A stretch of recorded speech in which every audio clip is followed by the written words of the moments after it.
Ah, the Minecraft movie. What a saga that old thing was. Very plausibly one of the movies we've spoken the most minutes about combined. So today, I've gathered the full timeline of us discovering this damn project. From the early days when it was still in development hell, to us finally seeing those god-awful trailers, and then our final breakdown by itself already over an hour long. If you really want to get into the chicken jockey mood, where is the guy? Oh, he's over there, right in the corner. Then please enjoy our full coverage of Minecraft, the movie.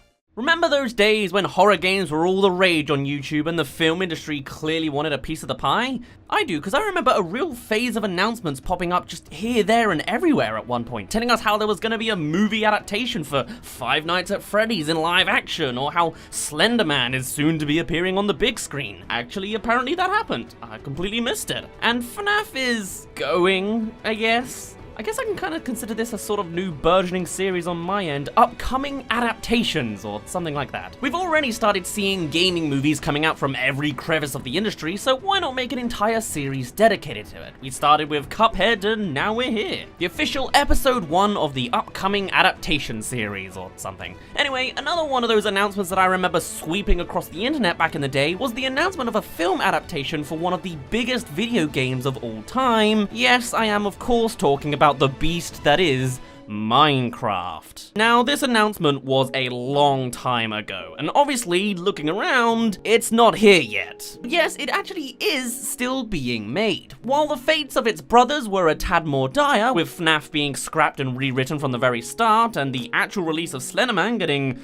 a less than favorable response, news on the Minecraft movie at least looks a little bit more on the positive side of things. Sort of. So those first murmurs of real news actually date back to 2014, a whole 6 years ago from now. Both feels way too quick and not quick enough. I feel like 2014 could have been 8 months ago at this point. Anyway, why I still have stored memories of a Minecraft rumor and not what I was actually doing with my life for the entire year of 2014, I'll never know, but clearly if the start of the film was so long ago, then presumably it's been stuck in development hell, nether. And you'd be right to think that, to a point. The creators of Mojang, as much as they sit on a mountain of money thanks to their seemingly infinite IP, still held within them a sense of creative strength and care for their product, as they were known at the time to not be too hasty in selling off their franchises to every business opportunity that came their way. Famously on the YouTube side of things, a crowdfunding fan film event started by Brandon Larch was shut down by the creators as they weren't comfortable with the idea of a live-action Minecraft adaptation. Though there's a bit more to it, considering Brandon never approached them for a license to actually use their IP, and it was a whole shebang. But while that may have just been a simple lack of foresight on his part, on the more professional side of things, the same kind of theme continued. Mojang still continued to reject offers from Hollywood producers who wished to create Minecraft-related TV shows, showing that they wanted to still maintain some creative integrity despite the easy money it would bring. And actually, as a response to this, Mojang stated that they would only engage in such projects when the right ideas came along, which is pretty commendable considering how overwhelmingly easy it would have been to just spit something out quickly. Though obviously keeping their highest quality wasn't always the case for some of their other cinematic projects, and though it is probably the most visually similar project we can reference up to this point in development of the movie, I don't really expect this film to quite take on the cliche and meta approach that this Telltale game brought. At least I certainly hope it doesn't, but hey, it works as a great background, so, excuse me for cursing your eyes with its imagery. Now, of course, the fact that they did eventually announce a movie, and the news that it is still going on now, clearly suggests that they feel that they have some sort of a worthy story to tell, which is great to hear. But what's taking so damn long? Well, in reality, it has actually been in development nether. There's actually 2 full-length movie scripts floating around in this development process. There's the old one, and there's the new one. Now, basically, the old script is where we've had all of our issues. By October 2014, the original film idea was in its early days of development, scheduled for the release of the 24th of May 2019. Clearly, it didn't make the mark. But wow, 5 years of work going on there. The film had some pretty significant people working on it, but as you can probably guess, they all fell through. Sean Levy was mentioned as the director at one point, but he seems to always be involved in these kind of films somehow. But obviously, Free Guy Now was the one to actually snatch him. The first writer, Jason Fuchs, was best known for writing Ice Age Continental Drift. Oof, good riddance to that one. Following that came a quick phase involving the creator of It's Always Sunny in Philadelphia, Rob McElhenney. Which, though you'd think would be a pretty damn good pick for a crew member, considering, you know, the history and how much people put Sunny on a bit of a pedestal, it was still an awfully quick phase for this project, so enough of that. It happens. At least he's going off making, like, Mythic Quest Raven's Banquet now, a whole video game-inspired TV show thing. And then another of a couple of slightly more obscure directors, or at least I certainly don't know their films. Clearly, the actual people available started to falter in size over time, and all of this shifting around is what eventually caused the first delay of the film, because, you know, it wasn't ready. By 2016, Steve Carell was contracted to star in the film, which is a bit of an odd placement if you ask me. I would have thought they'd want to, you know, age down a little bit. And then, as Warner Bros. Had their CEO replaced, the whole project basically went under. The first script slowly died on the vine from there. That's why you haven't really heard about the Minecraft movie. But now there's movements going on again. In January 2019, the idea was revived, re-sprouted from the ground up. A second script entirely was shaped by the likes of Peter Sollett, our new writer and director, best known for one-off films that I don't actually really know. With this entirely new direction out of left field, the Minecraft movie is left in a weird, balancingly neutral place. A new release date is now being constructed, now set for the 4th of July 2022. Quite a long way from here, like 522-ish days from the video, but who's counting? But at the same time, considering the 2019 start, that's just a 3-year turnaround. And listening to all the outer context of the film, it's hard to tell exactly what to expect. On the one hand, this is being maintained under the umbrella of Warner Brothers, known for masterpieces like the Lego Movie when things all go right, and there's all sorts of new material available since its origin in 2014 with Minecraft Earth, Story Mode, and Dungeons all having plenty of assets to borrow from and use and reference. But then on the other hand, who is this guy? And also, this isn't just some animated flick for the kids to see in the style of Minecraft Story Mode. This is a fully realized live action film, full Brandon style. And how is that supposed to work? Are they given Steve proportions in their body shapes? Is the whole world just blocky, or is it only some parts like that one teaser of Brandon's? How does this all even tie together? Well, actually, with the second script being released, we actually do have some details to run off with, though it doesn't really tell us all too much. According to sources, this new Minecraft movie follows the story of a teenage girl and her unlikely group of adventurers. After the malevolent Ender Dragon sets out on a path of destruction, they must save their beautiful, blocky overworld. And while the movie has to be different from the game, otherwise it'd just be an infinite movie in low resolution, one thing will definitely be the same, and that is that the movie is being made for you. Whatever that means. So from the perspective of actually telling a 2-hour story, I think that makes enough logical sense. Tackle the Ender Dragon, you know, I guess that's simple enough. Though how any of the rest of it actually works, I honestly do not have a clue. The official Minecraft website divulging all of this information says it sounds pretty ambitious, but I hear a very easy approach to the film up to this point. Maybe it's actually a really good tale of adventure and friendship. Maybe they'd properly Lego it up with a reality of kids playing it on their devices, only controlling their avatars that we see in-game. Maybe it'll be chock full of references for the more hardcore fans that know every intricate detail of Minecraft dungeons or something, or maybe it's just a ploy to sell something new. Whatever the case, while the film has been stuck in the nether for a good 5 years, things are finally back on track as we speak, and everything's supposedly being lined up for a fairly soonish release. Will it actually pay off the 8 years of waiting by the time it releases, or will it be a watered down race to the finish just to make something? Will this film expertly fit together all these different pieces across this massive franchise, or will it just be the bare bones games we were all way too familiar with back in the day? Either way, I'll be watching on conspicuously. I wrote this as a meaning I'm watching it with suspicious eyes, but it just sounds like I'm shadily watching it in the corner or something. Whatever, I guess I'll go with it. It's not too far off when you're watching kids films at the age of 24. Maybe a famous named actor or two will make an appearance. Maybe it'll stay charmingly modest with a young cast. That's how I'm imagining it, but I mean, business, you know. Maybe it won't even be made at all. But signs seem to really be pushing it forward. So despite all the drawbacks, yes, Minecraft is getting a movie. So, the Minecraft movie is still happening, and I actually made a video about this very topic years ago now. I mean, I was still right, it's just apparently there was a lot more waiting than I initially had even understood back then. But with that video coming out in 2020? There have of course been all sorts of new production details that have released in the more recent times that I'd like to share with you now. As not only is it now fully set for production and set for a 2025 release date, wow, it's finally here, but they've also just landed Jack Black in the role. Mr. Jablinski Games himself seems to be just going on a full marathon of video game adaptations, and presumably with him on board, it's gonna go pretty well. He is, of course, a fan favorite in the voice acting actor sphere anyway. And if the Minecraft movie didn't already have a second wind, I wouldn't be surprised if actual finished productions like the FNAF movie have also helped build up the momentum again to see that video games can be adapted well and are being well received. However, while obviously it's clearly ramping up all of its pacing right now, the original development has actually been started from almost 10 years ago. As initially, this was inspired by what is now, I guess, a modern classic movie, fresh off the success of the Lego movie, which does hold some similarities. I mean, if Fortnite can rip off both of them at the same time, then clearly they've got some overlapping territory, you know? So anyway, back here, Warner Brothers, after taking on Lego, acquired the rights to Minecraft and announced this movie back in 2014.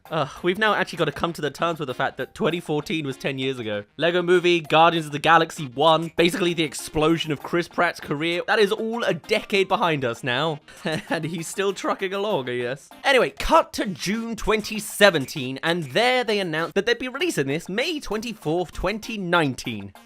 Which, as you can gather, never actually happened. And once we got to 2019, with no movie clearly being made yet, they then announced it would be coming March 4th, 2022. Such specific dates.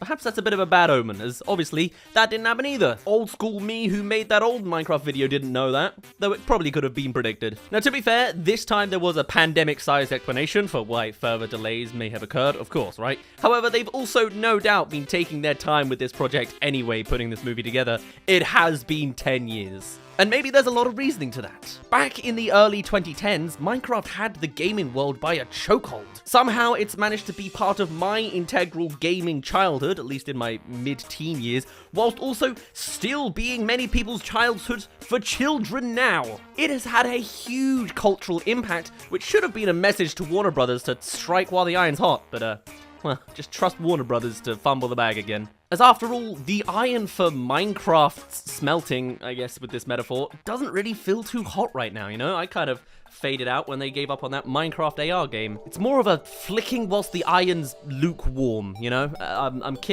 sticking to this blacksmith metaphor a little bit longer. However, looking at this now with a modern movie lens, we do now live in a world where the two highest grossing movies of 2023 featured the 40-year-old character Mario and the 60-year-old Barbie. Establishing that to be the best of the best, you kinda gotta hop off of an IP of something iconic and eternal. But even then, you don't even have to focus too much on the eternal element. Yes, Mario's always been popular, but I'd make a case that Barbie had been a pretty quiet property for some time until the movie exploded. Minecraft has also been a little bit quieter in the zeitgeist in recent years, especially from a base game perspective, other than, you know, political arguing about the actual voting system and how they've also fumbled the bag. But thanks to a lot of fan energy and other creators making more out of the Minecraft namesake, means that Minecraft is still a major success in other ways, reportedly being the highest grossing video game of all time with over 300 million copies sold. So of course, there is still a massively strong case to actually make this movie. Earlier in 2023, Jason Momoa was already announced to star in this Minecraft project,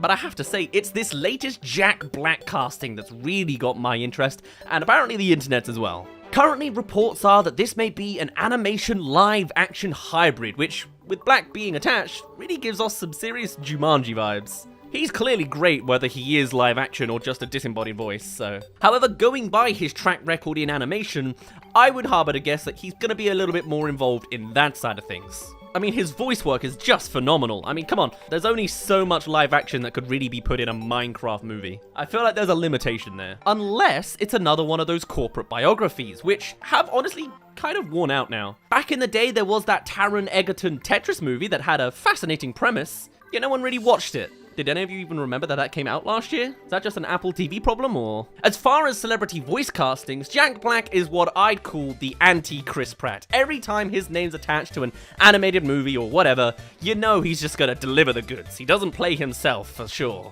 Of course, in the animated sphere, Black is most associated for Po and the Kung Fu Panda franchise, which is also set to return this year, following an 8-year break. It's a good time to be Jack Black. Actually, it's always been a good year to be Jack Black. What am I talking about? It's also worth mentioning that as Po, he also recently won an Emmy for outstanding voice performance in a children's or young teen program for the spin-off series of Kung Fu Panda: The Dragon Knight. However, just last year, he then of course added a yet another iconic voice performance as Bowser in the Super Mario Bros. Movie. I guess the only L Jack Black could have possibly been receiving in recent years is the fact that Peaches hasn't been shortlisted for Best Song at the Oscars. Whilst I'm not really bothered about that sort of thing, that kind of surprised me, but I mean, it would be weird if Oscars were fueled entirely by memes. In addition to this, he's also attached to Lion Gates' new Borderlands project, which is pretty cool and shows he's fully committed to reviving this new wave of video game movies. And what better a figurehead to have? And though this movie has come through all sorts of development hell, judging by the fact that it's been years and years and years, and in our previous Minecraft covering, we talked about all the different directors and producers that came on and then left and then got replaced and all that doohickey, there's no doubt that now, finally, at last, the future is looking bright for video game adaptations as we finally come to solid ground. But this latest iteration of the Minecraft movie just looks to be nailing it so far. After 30 years of subpar to awful video game movies, ironically kicked off by the original attempt at a Mario movie, 2023 has given us a double whammy, with $1.3 billion for Super Mario Bros., as well as The Last of Us debuting on HBO Max to critical acclaim as one of the best TV shows of the year. As the comic book craze of the 2010 plateaus to a place of fatigue, which, for the record, wouldn't have happened if the movies weren't so bland, I'm telling you now, but still, the time of the video game craze is upon us. Minecraft may be a property that's a little less at the forefront of people's knowledge at the moment compared to 10 years ago, unless you're a Dream SMP fan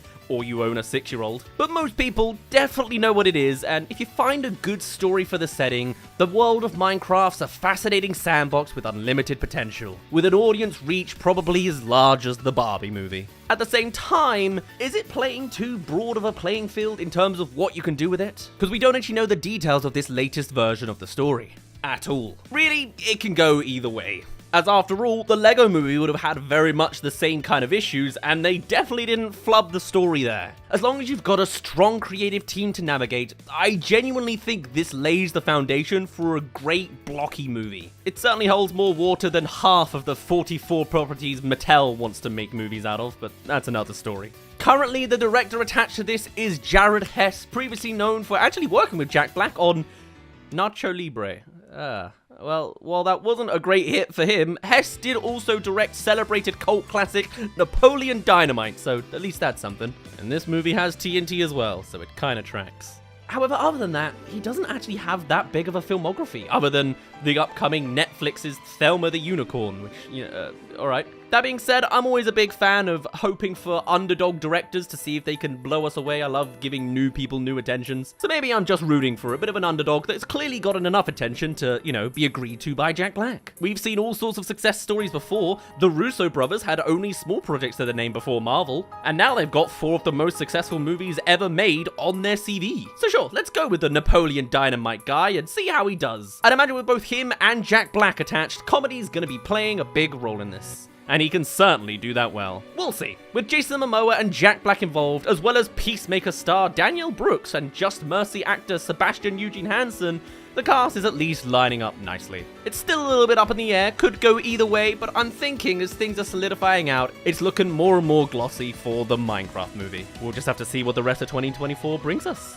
So yes, another Minecraft project has been announced on the side, and even though there is already a live-action movie, now there is an announcement from Netflix as they're making an animated series for Minecraft. Now, I wanted to give this a little bit more time to fester in my mind and wait for any more news other than essentially a Netflix logo to show up, and that's about it for the announcement information. But I've been thinking about this for a while because I'm not entirely on board with the idea of a Minecraft project of any kind, live action or as an animated series right now, because I don't think Minecraft is as easy of a platform to tell stories on a major, proper, popular, industry professional standard platform, and I'm very curious to see how this is going to be done. Because with Minecraft being such an open sandbox game that's not even really meant to be a story, it's just gameplay, there are a lot of ways that any Minecraft project can go just completely wrong on the story mode front. For example, hey, Minecraft story mode. A bit of a writing disaster there. So, how do you make a good Minecraft story? You know, how can you possibly make this series or the live action movie the best version it can be? I've been thinking about it for a while, and here's kind of what I've come up with. So obviously, for a start, on the live action movie front, we can see exactly what the technique has been, just shoving mainline celebrities into your main roles. Fine, it's standard, Jack Black is Steve, Jason Momoa is there, Danielle Brooks and Kate McKinnon, Emma Myers, you know, they're all confirmed to be in it. Great, that'll sell in the sense of numbers and popularity, I guess. But even with this live-action movie, and also the hints that other Minecraft YouTubers will be involved to make cameo appearances, that's nice on a fan front or just to put more eyes on it. But even with this example of the live-action movie, we have no real details about where or how the story is going to present itself. As I currently imagine it, this is basically probably Jumanji, just done in Minecraft. You know, I expect Jack Black to be a real person sucked into the video game of Minecraft, go, wow, what do I do? I feel like punching this tree over here. Comedy. You know, I don't have high hopes necessarily. But of course, with that movie having a release date of April 4th, 2025, they've got plenty of time to, you know, turn me over on that. We'll see. But this project is completely separate from the live action movie, handled by a different studio, and of course in an entirely different format. Being an animated series for Minecraft, I think gives it way more potential than a live action showcase. The very fact that the world is built out of giant 1x1x1 meter cube blocks and you can make these gigantic skyscrapers, sure, you could do that with CGI, but I think it just works a whole lot better in animation. I still have my doubts about it, but it's nice. With animation, you're just far more open to adapt the game and all of its quirks far more faithfully. Although some actual descriptions and marketing quotes around this Netflix Minecraft animated series is that they are hoping to put in an effort that will be showing the world of Minecraft in a new light. So, we'll see about that. But at the same time, we've already seen Minecraft in a couple new lights, as Minecraft the main game isn't the only format that we've seen Minecraft in. It has existed in Minecraft Dungeons, remember that whole dungeon crawler-esque RTS camera kind of video game? It didn't do very well, did it? It was a spin-off that people weren't really interested in. When you focus Minecraft only into combat, something gets lost from the main appeal of the sandbox game. At a later point, Minecraft collaborated with Telltale Games and they made the Minecraft story mode, and again, a flop from a certain perspective. The quality just wasn't there and the mass media appeal was lost. Because when you focus on Minecraft from a story perspective, once again, losing something from the original charm of the game that made it the most popular game of all time. I completely understand why Minecraft is trying to get a piece of the pie to make something profitable out of it. It makes a lot of sense. Minecraft is one of the most popular games of all time, and collaborating with Netflix is one of the biggest streamers in the world. Makes sense, right? Minecraft, I found out, has 300 million copies sold, and Netflix has 270 million subscribers. Minecraft is bigger than Netflix. And the fact that you have these two giants coming together, you would think means they have all of the power to make something grand. But conceptually, I just don't think it's there. Not to mention, with Netflix as a studio, they can be kind of hit or miss on their projects, you know? Just look at the two anime adaptations they kind of had. One Piece, a brilliant demonstration of adapting an ancient anime and manga into a new form. It's got real sets, it's got a massive budget, it looked brilliant. And then a few months later, we got Avatar: The Last Airbender, suddenly done with that one spherical, you know, CGI machine, not really so much live sets, changing a lot of the source material that makes it a little bit less impactful and more showboaty for later things in the series, and the original creators left over it. You know? It's like Netflix as a brand you can't necessarily rely on 100% because they're kinda hit or miss. We'll see. as is the same with every studio. Amazon very much missed when it came to their Lord of the Rings, Rings of Power, and then came out in full blast for Fallout. Nobody knows what's going on. So here's what we do know about the specific animation studio attached specifically to this Minecraft project. They are Studio Wildbrain, who previously developed Sonic Prime, Ninjago Dragons Rising, and Carmen Sandiego. Which is interesting. I actually quite enjoyed Carmen Sandiego on Netflix. It was just a very niche thing I watched years and years ago. Never gotten around to Sonic Prime. But it's interesting as well because this studio handles both 3D animation and 2D animation. And when I imagine an animated series of Minecraft, I'm picturing something 2D personally. And I don't even think it's confirmed which way around it is. Minecraft has a long history with animation, just not on the official front, so clearly there is something with room to grow there. And it's very interesting at such an early point to imagine where that potential goes. Minecraft animated exists in so many different forms. There are all sorts of Minecraft YouTubers that just animated their highlights. It's kind of a classic YouTuber-y thing to do. And then on the 3D front, we've got all sorts of CGI cutscenes people have put together, like with the Dream Manhunt series, or even Minecraft roleplaying, keeping it more in-engine, but just voice acting and giving body performances in the engine for Minecraft roleplay content. I mean, it's opened all sorts of content farms on that front, eh? Or heck, you can even add on to the whole different quadrant of how there are Minecraft musicals in usually 3D, but also 2D. Maybe a Minecraft animated musical series could be surprisingly successful. There's demand. Every single one of these things I look for online has like millions and millions of views, even the bad ones. But at the same time, they work as miniature little pockets inside of only a YouTube video. It's entertaining in its own right, but connecting it all to a major story, I'm unsure if it would necessarily work. For a Let's Play, it's great. You got a challenge, beat the Ender Dragon, and maybe that's the plot for the series, but at the same time, to really keep the mainline charm of an open sandbox game turned into a series adaptation, I kind of feel like you just need a more normal slice of life story, you know, just within the world of Minecraft. This episode, they're hunting for a pig. This episode, they are in the nether. This episode, they're just pottering around trying to find a red rose. I don't know, something, you know.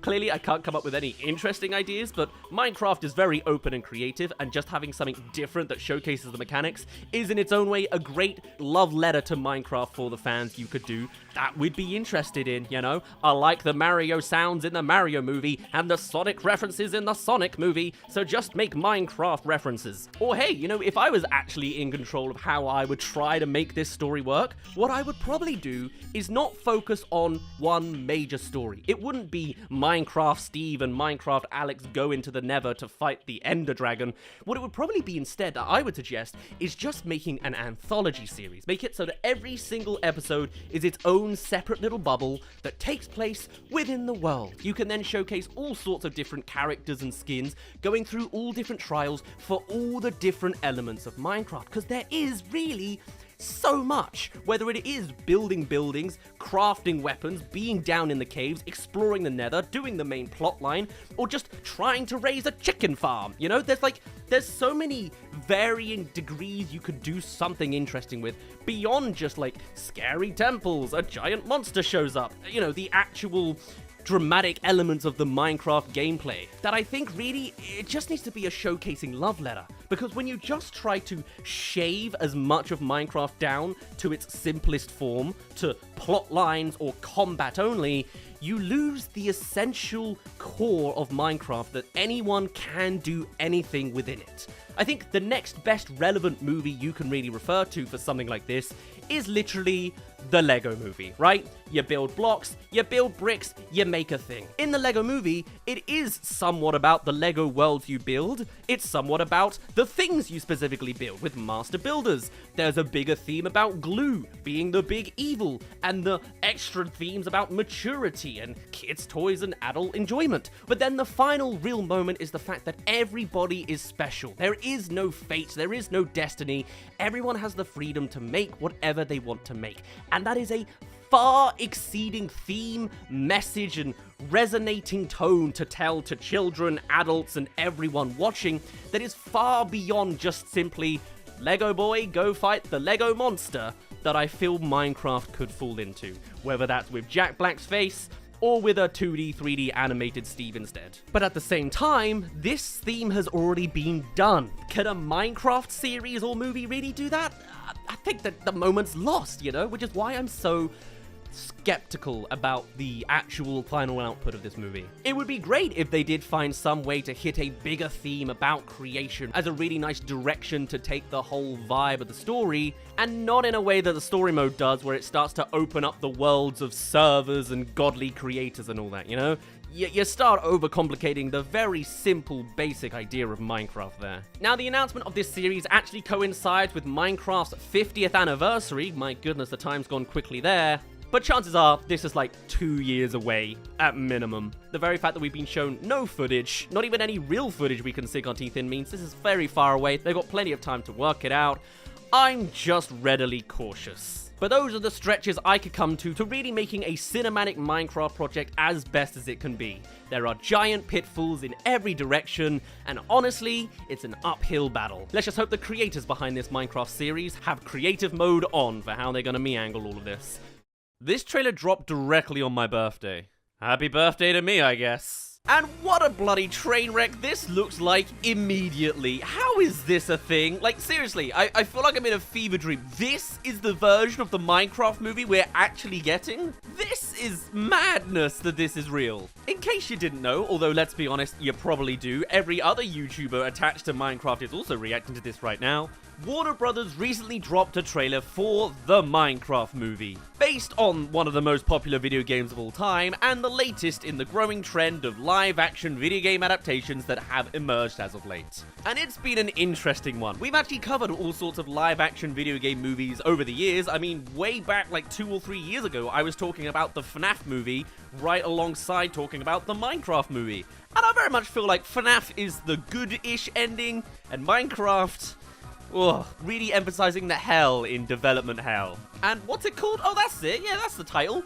A Minecraft movie. And that use of A is filling me with dread that we're about to have a whole cinematic universe of these. It's not even the Minecraft movie like you'd probably assume. Who would have thought that the game about a blocky world where you break things to make different things would get an entire movie adaptation and probably a whole saga if this is being handled by Warner Brothers, the most franchise greedy of them all. But I guess studios will give anything a go these days, huh? Forget Coyote vs. Acme, this is what the children crave. Now, yes, this movie has been absolutely trudging through the trenches to even get put on the big screen. With the original game being created way back in 2011, the movie hasn't actually been that far afterwards since it started. And clearly the demand for it has only grown as the game has done nothing but expand since it started, going from a very simple game with simple mechanics to the absolute juggernaut of capitalism that it is today. It's estimated that the franchise has a yearly revenue of between $300 and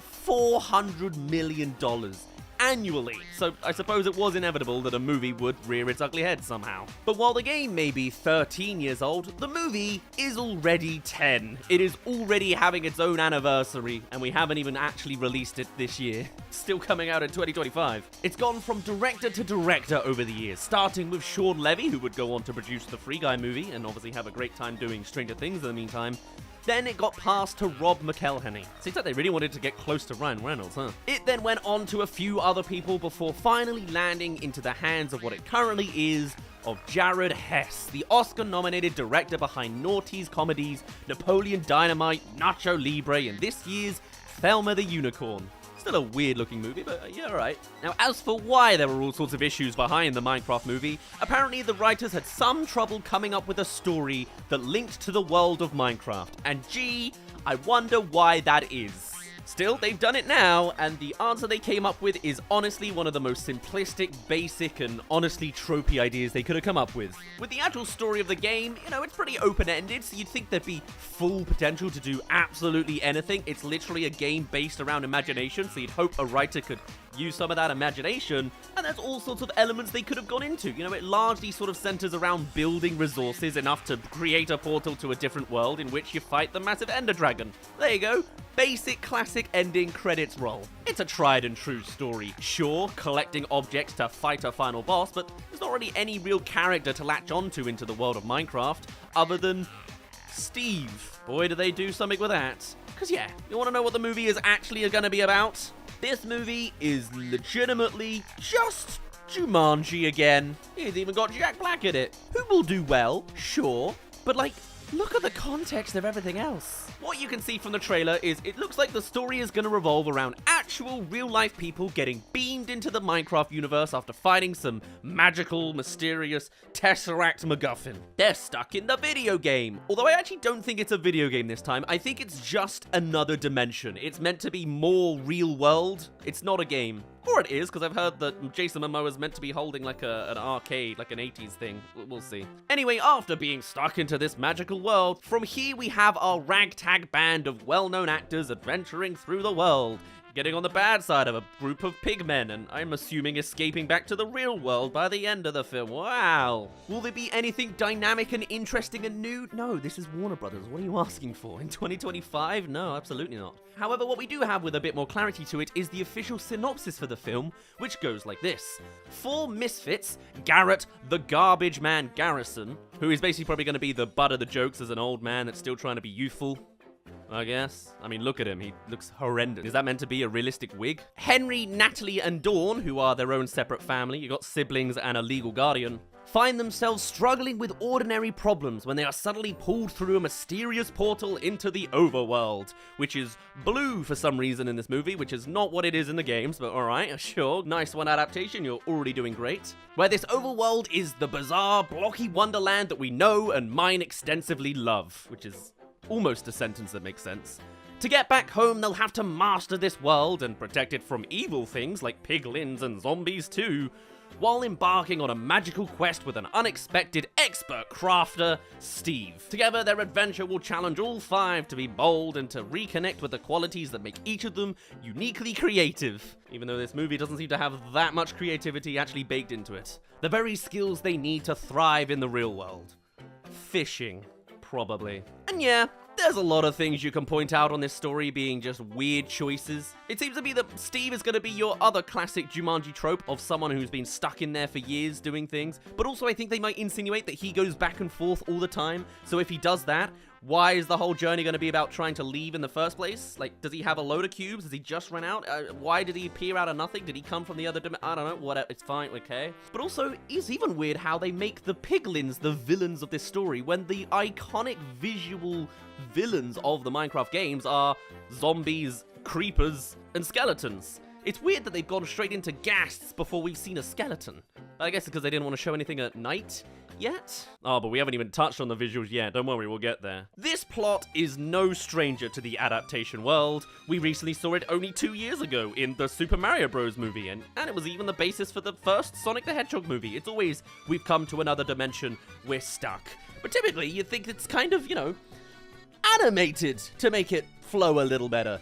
This, legitimately, I could edit together. With my old green screen gags, remember them? And sure, it may look like the actors are having some fun acting around on this goofy little set, but also, is there even a set? It looks to be almost completely green screened.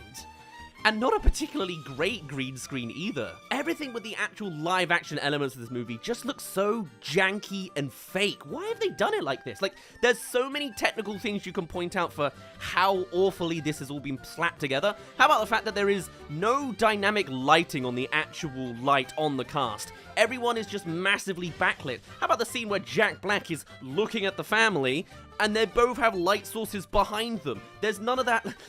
We play Minecraft with those specific filters on to make more dynamic shadows work, and it just, everything looks so flat in this green screen that it really does, a lot of people have been saying, it just looks like an SNL sketch.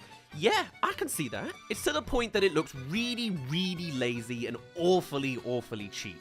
Having them animate into some sort of animated avatar would be great. It turns them into voice acting roles rather than face roles, and that's probably why they are live action, because some executive assumes, Jason Momoa's face means we'll make more money, not the branding of the most popular video game of all time to follow us instead. But surely at least being able to merge the cinematic styles together would at least help the overall quality of the movie. Even the Playmobil movie got that right, you know? Are we actually saying the Playmobil's better now? Like, is it legitimately a point that I could say the Playmobil movie looks better? But of course, what's meant to be the real highlight, the main gag of the visuals of this movie, is of course the CGI. And I'll be honest, I don't entirely hate it.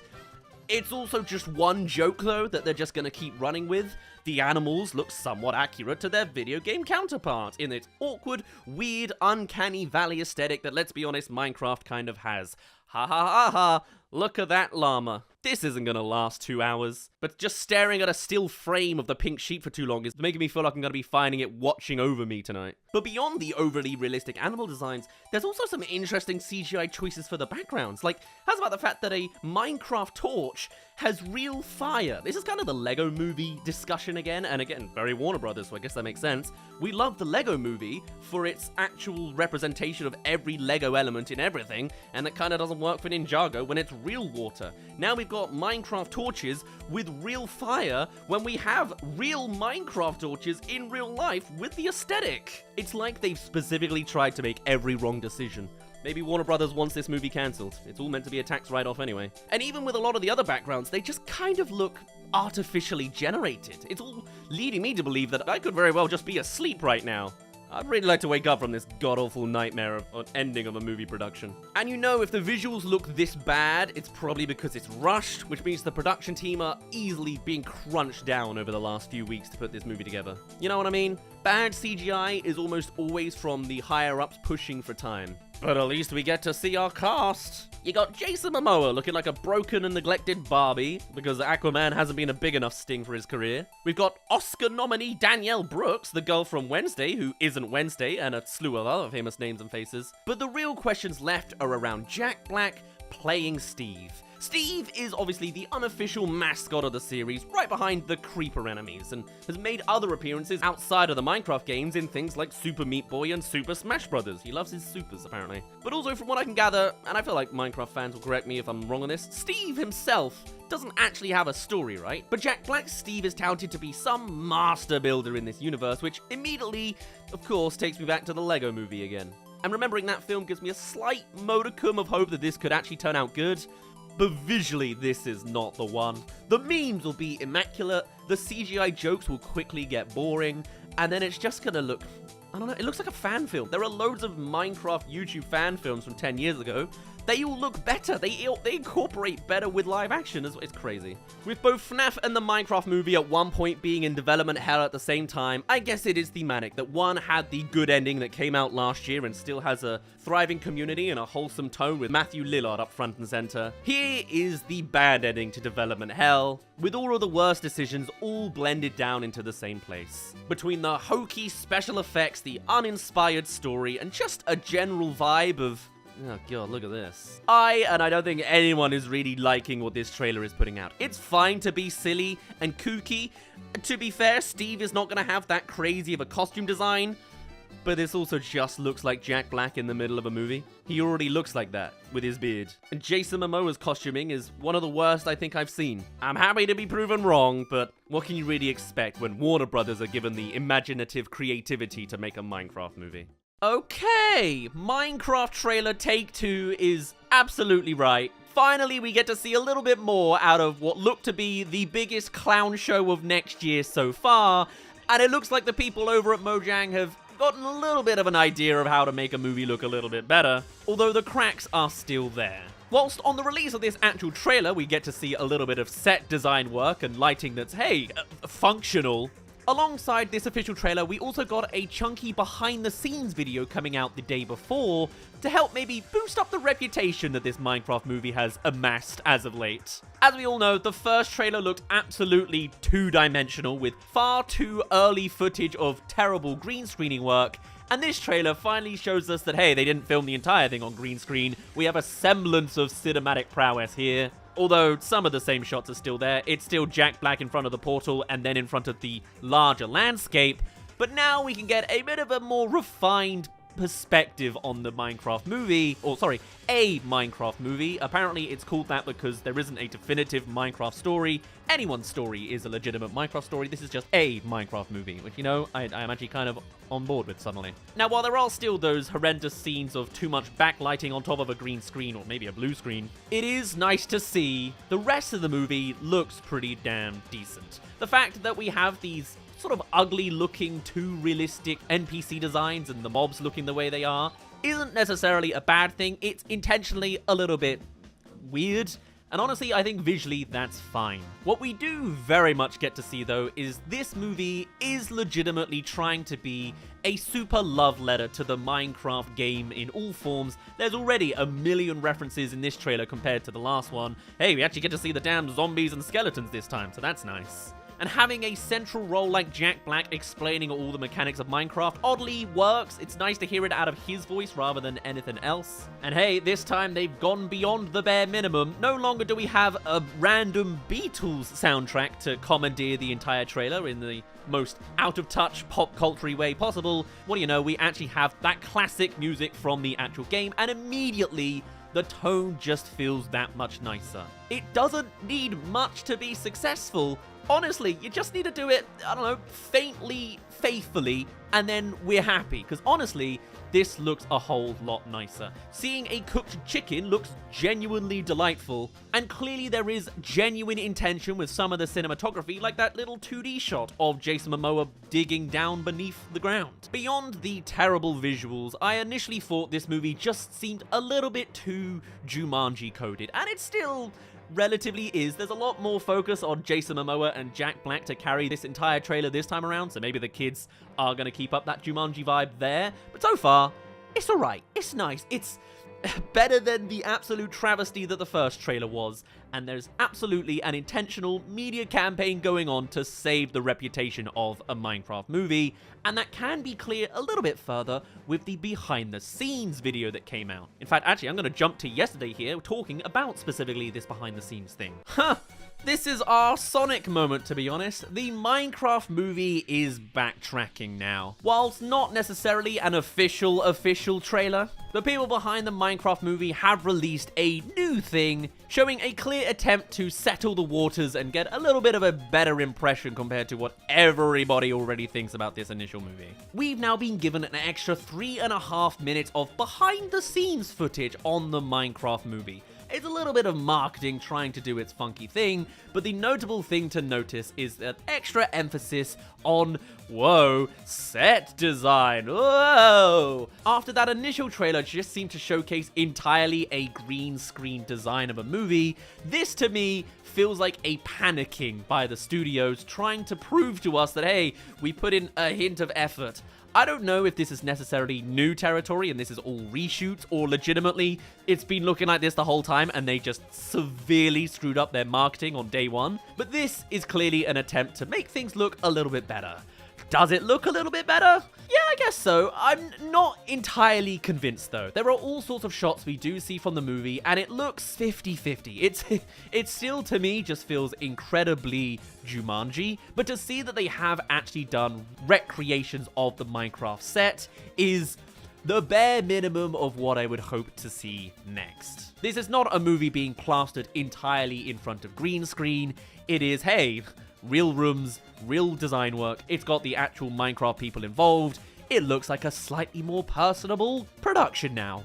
Great. In addition to that, we have seen hints of this before. The clip of creating a terrible item got an extended clip a couple days after that first trailer, and there it actually looked decent. The lighting was faintly functional, but now this is them showcasing the next wave of what there is to reveal. And I think it's absolutely an intentional thing that they've showcased this as a behind-the-scenes montage clip. This is our first experience of seeing a young Steve, and a Steve in the human world, and a skeleton, and a zombie. And they've done it not by showcasing a shot from the movie, like they've done with Creeper in the past, or the Pigmen. No, they've done it with them actually incorporated into the green screens as if they are one of the actors. They're trying to be charming because they're not on the best starting foot just yet. The question really is whether this is working. Well, they're certainly trying. They've even got the trendy guy Dan TDM involved. Or specifically not on trend anymore. Did they delay this because of the Dan TDM drama? Could you imagine? Anyway, yes, on top of that, on top of revealing some new clips from a trailer that's not released yet, blasting us with all sorts of environmental set design work to showcase, hey, this thing is somewhat real and we just screwed up day one. They've also brought out a collage of Minecraft YouTubers interacting with the world, seeing some of the set design and advertising, doing their influencer thing. Like an internet version of, hey, look at this big celebrity. It's, hey, look at this influencer related to this product. Enjoy product now? I still stand at this movie a little bit hesitant, right? The fact that this is just a classic isekai story, much like Jumanji, and still Jack Black, for some goddamn reason, is cast as Steve in a way that doesn't work. I still think the plotline will be quite simplistic, but really, it only needs to be safe. It's just a bit too Jumanji for me right now. The fact that we have the bare minimum of actual set design work, lighting that seems to be getting more functional with the shots they do show, rather than the shots they leaked too early in production, is at least a step forwards in the right direction, and could hint the fact that they've actually noticed the backlash from the first trailer. We've already heard the story of the original Sonic movie trailer that got completely recut and designed in order to make the movie functional. If this has happened to any degree, whether this is reshoots or just stuff we didn't see the first time round, it still brings in the opportunity for this to genuinely look and play out well. The design works on all of the cubic items is admittedly quite sweet to see, and it does finally seem to show that this isn't so corporate and bland as its first impressions, although the extra emphasis of, the gaming communities come together to see us, look at all this hugging, it feels very shallow to me, but I am a cynic in that way. Regardless, it is an update on the Minecraft movie. It looks a little bit better than it was before. The official trailer for this movie comes out tomorrow. I don't know why exactly they released the behind the scenes footage beforehand, but at least at the time of recording this, the official trailer comes out tomorrow, so let me compartmentalize this with recording tomorrow when we actually see the damn trailer, shall we? But anyway, now that we're back to tomorrow and we can see the full thing of what was only being teased in that behind the scenes footage, now we get to see a little bit more how the actual story works, and apparently all of the Minecraft world takes place in an actual cave, which actually I kind of like, with Steve as a kid being pushed away by an older looking Steve. What do you think? Is that going to be some time travel Jack Black from the future, or Herobrine? Oh god, they're going to put Herobrine in the post-credits, aren't they? To be fair, I think entirely hate this anymore. It depends, of course, on the presentation, and so far it's 50-50 to me. Being able to see all of these moving parts and mechanics from a beloved video game that you play is, of course, great to see on the big screen and represented correctly. To see that classic soundtrack, niche ideas like strange torture devices built out of your own blocks, as well as, I'm sure, all sorts of other more niche things, probably more hidden in the background that I might not immediately recognize. It's nice to see something you recognize done on the big screen, and so clearly, it should be a relatively open goal to make this work. The mobs now actually look brilliant, and the trailer very much seems to have a little bit less of a focus on that boomer humor, look at this llama kind of gag.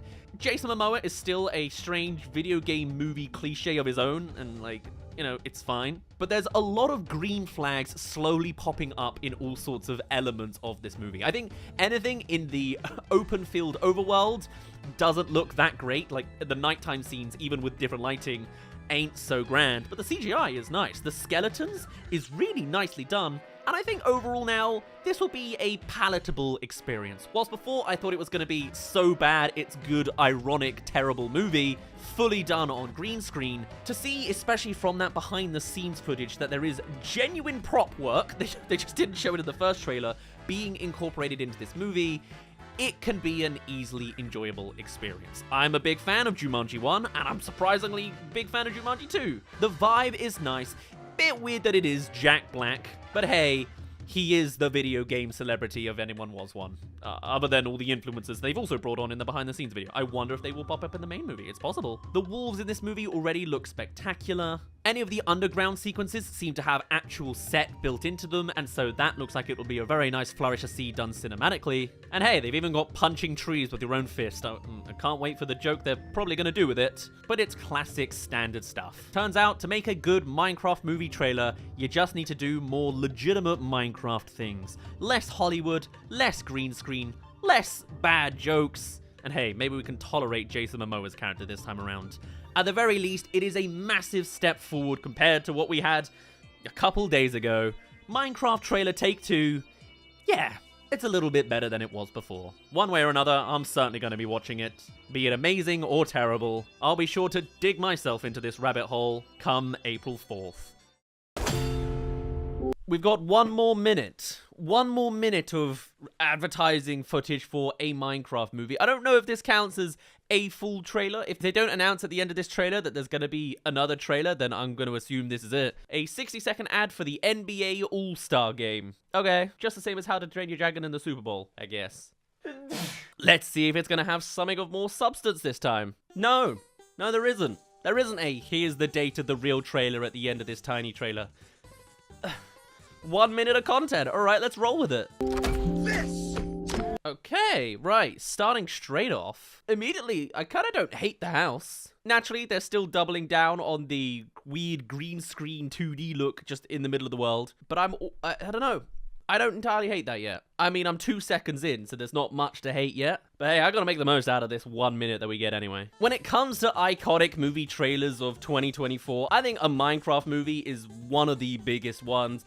And it's a real trajectory. Like, the first trailer we saw, absolutely abhorrent. Beatles music licensed at the start, almost exclusively these horrible green screen attempts. And then when the second one came out, we could see, hey, they do actually have some prop work, and the CGI is not always cringe boomer humor. So this third one here, which has a good chunk of new shots in it, how well does it fare? Is it one of the best we've ever seen or one of the worst? Yeah, it's just kind of petering along the middle.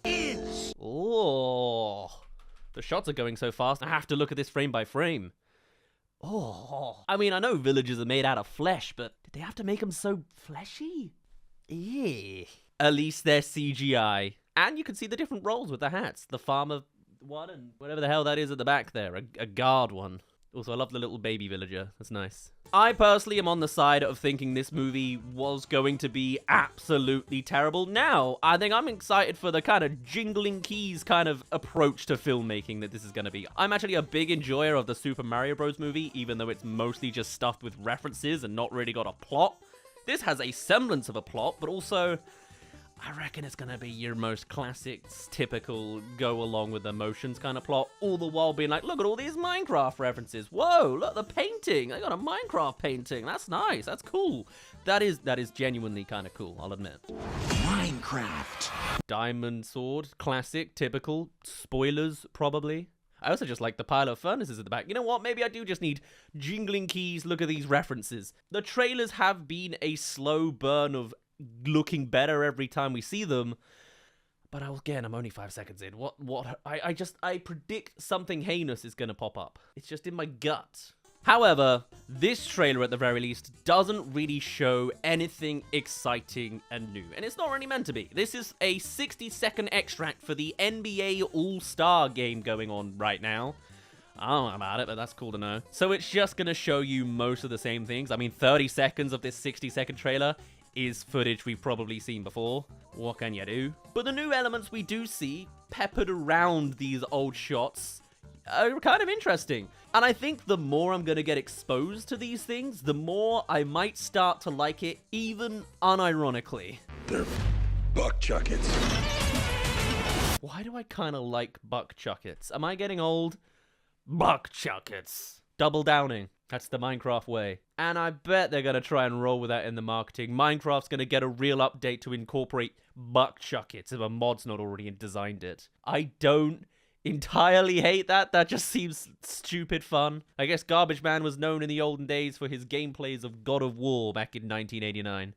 Did anyone predict that name, by the way? Buck Chuckets? It's a great name, I'll be honest. Maybe I'm just becoming old and I'm liking these kind of boomer level humor jokes now, but like, I didn't entirely hate that. And you can see that there's at least room for the creators to go in creative directions with this very creative world if they choose to. It's an interesting circumstance because usually it's a matter of there is no such thing as an original story, you just need to find an interesting way to tell it. And especially with the logic of the Minecraft movie, we kind of know all of the beats that they could possibly do. So they've kind of just got to choose the best ones. Unfortunately, this is under the umbrella of Warner Brothers, and they have a very acquired taste when it comes to how they approach things, if not clear by their first trailer, and Beatles being the licensed music they use for this damn thing. But no, the other thing here that I only have an extract of disappointment for, if we were to extrapolate it beyond the trailer and onto the actual movie, is the writing. But specifically, the characters and the protagonist work. Who is the protagonist of a Minecraft movie? Is it Steve? Because he kind of seems like the mentor character on the side. Is it Garrett the Garbage Man? The kooky celebrity guy who keeps on yapping and getting screen time? Or is it the young boy hero archetype in the middle of this movie? Because you kind of can't tell who the protagonist is. They haven't given them enough screen time. Any questions? Yeah, quite a few actually. Fair enough. Yeah, me too. Like, can we actually see what's going on beyond the celebrities, please? This is almost an interesting point. So, Garbage Man obviously still living in the past. He's got a whole shop set up, I guess. To be honest, it's the kid. Oh, this damn piece of hair. I'm meant to be relaxing this evening, eating dinner, and this comes up.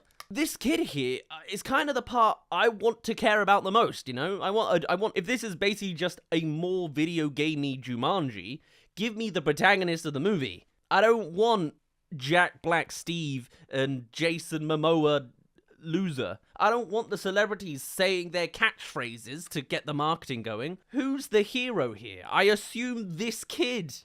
Show me him, please. Fair enough. Is Steve saying that to, what a bunch of a-holes?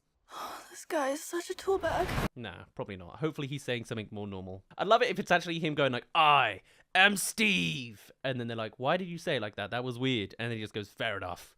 I've not had human contact in a long time. You know, just be a bit more... I don't know, man. Why am I writing the Minecraft movie? I don't need to be doing this. Hey there, thank you for making it to the halfway mark of this video. Come subscribe if you haven't already to keep up with any animated movie news. This counts as animated, right? Live action hybrid. If it's big enough and relevant enough, I want to talk about it. Love my gaming movies. Love to hate them as well. Anyway, this was the midway plug. Hi there, if you're a new subscriber, by the way, it's a new thing to have my face, and I have noticed the difference in my analytics now, so cheers for that. And let's get back to the second half of a Minecraft movie. Trailer 3? Maybe. If not, I'll be back in 2 days. I think the Warner Brothers way of doing things is it just shoves celebrities in your face with references you know and hopes for the best that you'll consume it like a good little customer that you are. Because some of the best parts of these trailers that we've seen so far, I would argue, are not the celebrity moments. I Am Steve is a genuine low point for the Minecraft movie, but it's also a high point when it comes to marketing. So maybe they're just going for all press is good press, maybe. I doubt it. I don't even think they know what they've opened here. And in fact, in a lot of ways, there are still more new terrible, terrible shots we can come to witness, like Jason Momoa being lit up in green. Oh my gosh, I'm so sorry. They also are trying to make the creepers cute. They squeak, they gobble, they make noises. That's weird. Why have they made the creepers cutesy? I didn't think they would be like that. Are they like babies that get so upset they explode now? There's a nice one frame of like a radioactive translucent creeper though. That's nice. Garrett the garbage man should be dead with no limbs though. At least on the green screen front, it still looks terrible and cheap and they haven't reshot it. But that's kind of going to be part of the charm at this point. That being said, the creeper, yeah, strange direction. Did you think a creeper squeaks and makes babyish coddling noises? I didn't think so. If anything, it only makes it more tragic that they immediately self-emulsiate the moment they come in contact with a person. What a sad life they lead. How do they reproduce? How does that work? Are they going to ask those kind of questions in this movie? I doubt it, but it's interesting nonetheless. One thing I can at least praise so far, and again, it's probably just because it's a 60-second ad moment, is very little spoilers, really. We see an element of a diamond sword, whoa, that exists, but otherwise, there's really no second half of this movie. I feel like this is the first 15 to 20 minutes, and that's all we've seen so far. They really don't want to show us anything big, and everything there is here is just sort of highlighting more of what we've seen before, in a way that now makes me feel less like this is a terrible disaster or an immaculate masterpiece. I just think this is kinda meh. A weird approach of adapting the Minecraft story, visually good when they get the CGI animators involved, only ironically entertaining when you shove in big name actors into it. Also, what is this? A villager entering the portal, and no, that's not to the... It's the wrong color, I would assume. This is not going into the netherworld where the piglins came from. This is that permanent then? There's just a permanent portal to the real world? That kind of twists up the Jumanji plotline, so the humans, I assume, can go back and forth. And now a villager's gonna go into the real world and do their villager thing. Oh, is that Jennifer Coolidge? Is that the Jennifer Coolidge villager? Is Jennifer Coolidge's husband gonna fall in love with the villager because they sound exactly the same as Jennifer Coolidge? Oh god. It's faintly new. Alright, a Minecraft movie, you write what you want to write. That is an interesting choice for sure for the story. Technically it's a cliche trope we've seen before. They're gonna put a villager in the real world now, which is just so straight. I've got it the wrong way around. Jennifer Coolidge isn't playing a villager, is she? Is it Jennifer Coolidge that's going to fall in love with the villager? Is this movie actually cooking? Over the months and months of receiving a slow drip feed of new marketing for a Minecraft movie, it does seem like this is cooking more and more as we see it. This one, I think, is now bringing it back down. But if they're actually putting show us Jennifer Coolidge. Stop being a coward. Because maybe that changes everything. I think some of the joke potentials hidden in this movie could just be absolute gold. And if only they didn't make such a terrible first impression, these guys could really be onto something. Nonetheless, with the amount of attention it already got the first time round, you just know come April 4th, I think, Minecraft as a movie is just gonna absolutely explode in the gaming zeitgeist and will probably flare off into all sorts of franchises. Warner Brothers, they love their IPs and they will run it into the ground. And thankfully, the ground goes underground in the Minecraft world. Ooh, creeper cave. I like that. You don't even get those in games, like a horde of creepers. That's how you beat the final boss. You lure all the creepers, like a giant explosion of TNT. That's the real ending of the Minecraft story. If you can't do the Ender Dragon, you can't do a big bad boss, you just make the biggest possible explosion with all the TNT you've got. That's the ending. I've just spoiled the Deus Ex Machina of this movie. That or this is a 1-star movie. There's my explosion, by the way. That's my creeper explosion. Never mind, it's not the end of the game. It's just right in the middle of it. I pay too much attention to these trailers. I love the buildings on the side of the cliff face, though. That's lovely. This just looks like more. And I wish I had more to say. I wish I had more substance. I want to be able to make jokes about all these other horrendous choices they're making, but I haven't seen any new choice other than Buckchucket getting a name and a use. Also a creeper cave. What do it here? Ah, God. I mean, that's probably her best line so far, but I don't think she said a single non-catchphrase, classic, most basic, generic cliche line yet. Could I see the protagonists, please, instead of the quirky, I got a catchphrase characters? This is just a marketing thing, I think. This is Warner Brothers. This is me having a problem with the Warner Brothers advert team, if anything. This movie just looks like a lot of stuff. This ain't no cinematic masterpiece. This ain't the complete bottom of the barrel, but I just don't think Warner Brothers people know what they're doing. They started the first trailer off with a bloody Beatles song for some reason. Why did they spend so much on the licensing for that? That is the only new thing I have seen in this trailer. But considering they didn't say real trailer coming out Friday, I'm just gonna have to go with this and assume it's not going to exist. I think the Minecraft movie has gained as much possible hype as it can really get. Another trailer's not really gonna super sell it until they do a on-release kind of trailer deal. I really, really hope that this movie comes out fun. Doesn't have to be funny, doesn't have to be good. I just want it to be fun, not boring and average, samey and simple. I want to be able to laugh at it because Jennifer Coolidge is talking to a villager, or I want to be laughing at it because, God, it's awful when he says, I am Steve. I hope they keep that scene in there. If anything, this trailer was one big reminder that this thing does in fact exist, and I've got a damn well right at the beginning of April if I haven't already. In regards to opinions, a Minecraft movie when the first trailer came out was just rock bottom. The best next trash thing there was to consume. After the second trailer, I was actually relatively high. Like, it's got some mistakes, sure, but decent. This, now, having seen it, just a little bit boringer. Maybe it's because it's been a year, but now I'm just like, looks kind of meh-y so far. But then again, maybe it's just based on so little new information. Creativity. Pack of zombies, very nice. Again, I don't think we've seen much of them as they get exploded. Even fewer frames for that. My goodness. There's 20 frames of new zombie footage. I do like, actually, the explosion physics. I kind of would have preferred if we had cartoony Minecraft explosions, but maybe I can understand how that's particularly reductive in live action. So you've got genuine, like, sparks, and then blocks added on top. Yeah, the smoke's okay. It's just realistic. But it's nice to see sort of physics in a Minecraft world. Like, that's like a lot of knockoffs do with the cubic style. It looks nice. We will see if in the next couple of days another Minecraft movie video trailer comes out in some form. I haven't heard any word about it yet. But boy, do I hope so, because this might be one of the biggest movies of the year, ironically enough. IP strength just keeps on going. Water bucket, release! That's how you need to start a Minecraft trailer. Hell yeah. Are we really going full circle with this? Why didn't we start with this at the very beginning? I mean, it looks a bit choppy in the green screening still. Don't worry! I'm gonna cushion our phone! But it's moving enough you kinda can't tell. That's the way to do it, my guy. There it is. Dot on 8 o'clock in the evening in the UK, we finally get the final trailer of a Minecraft movie.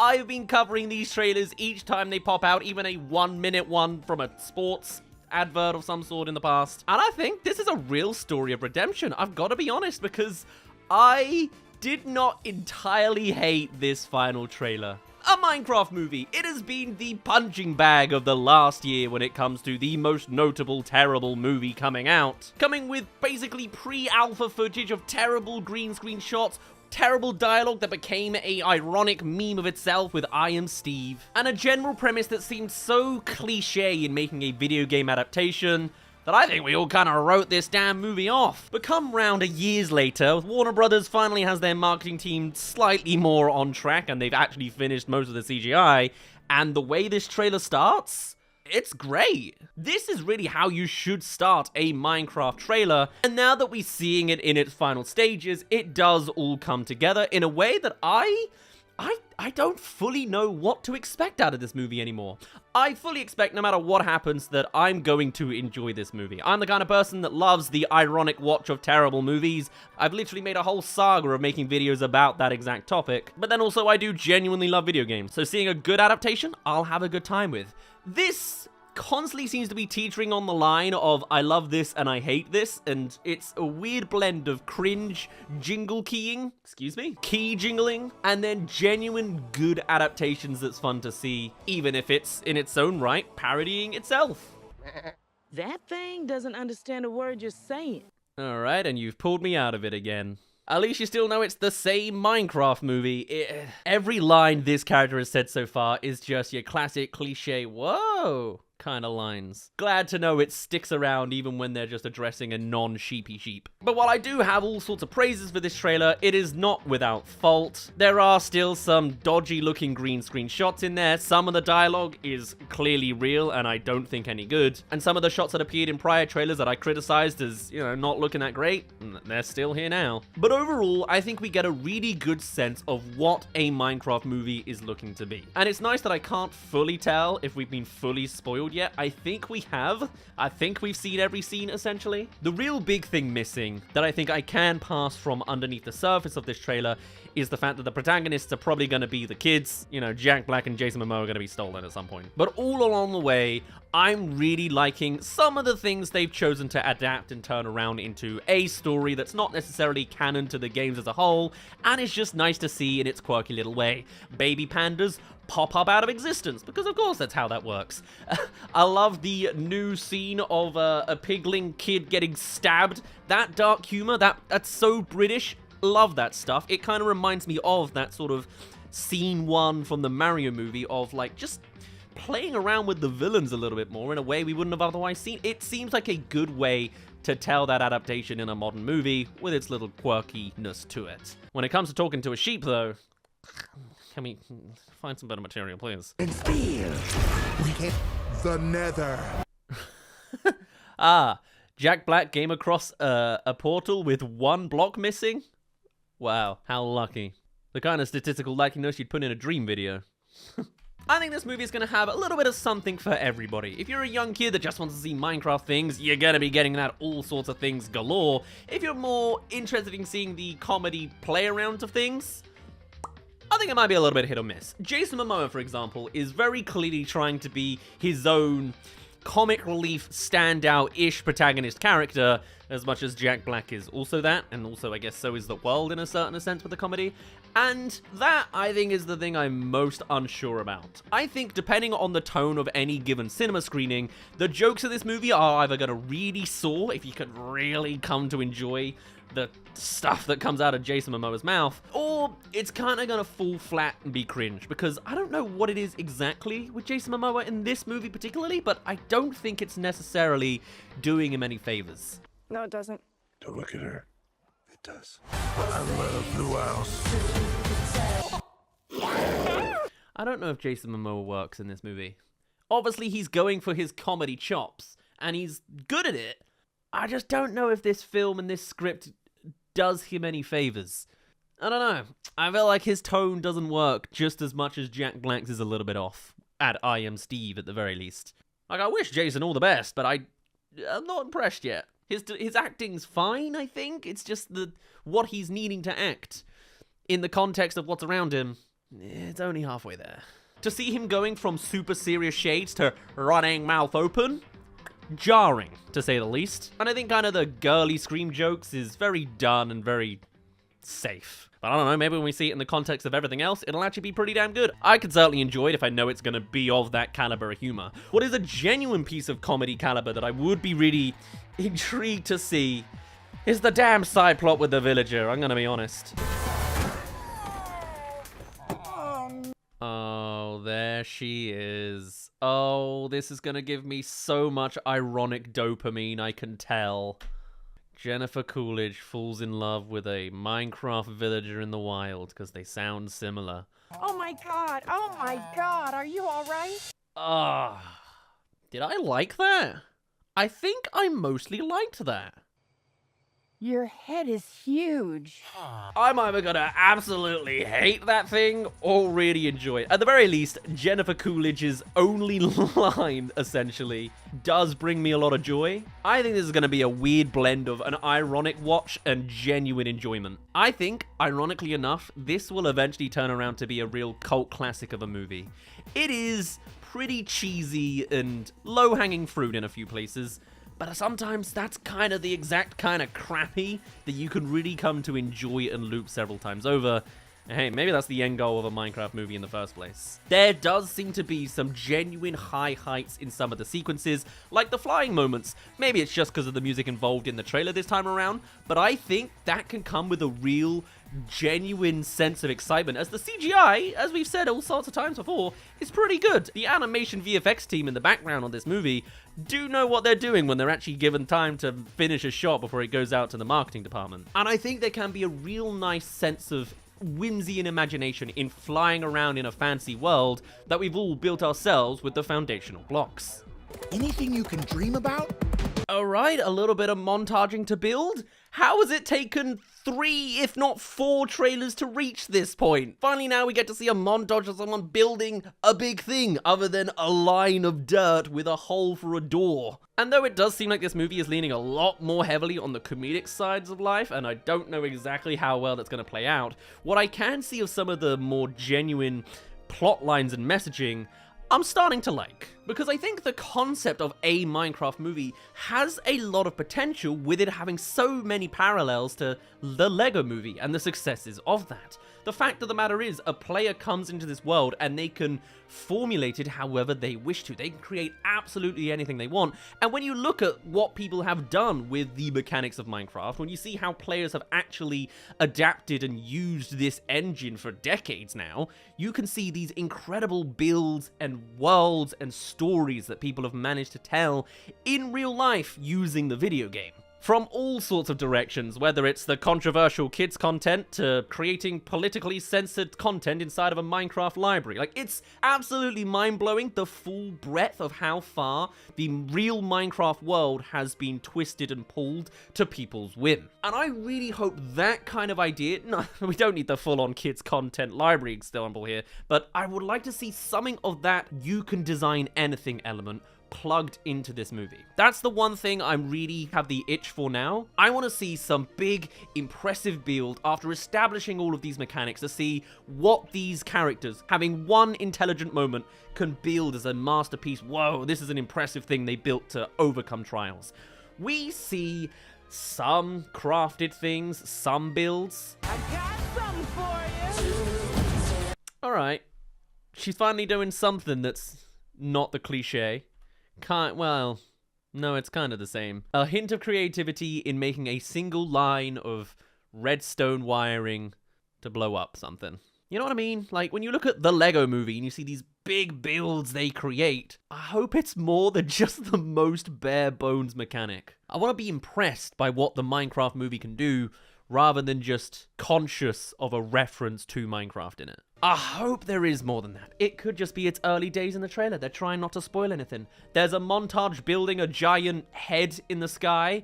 That's probably the closest we have to a cool big build, other than the probable spoilers of the final battle. Building a bunch of mobs. And maybe that's all we'll get. I guess that's fine.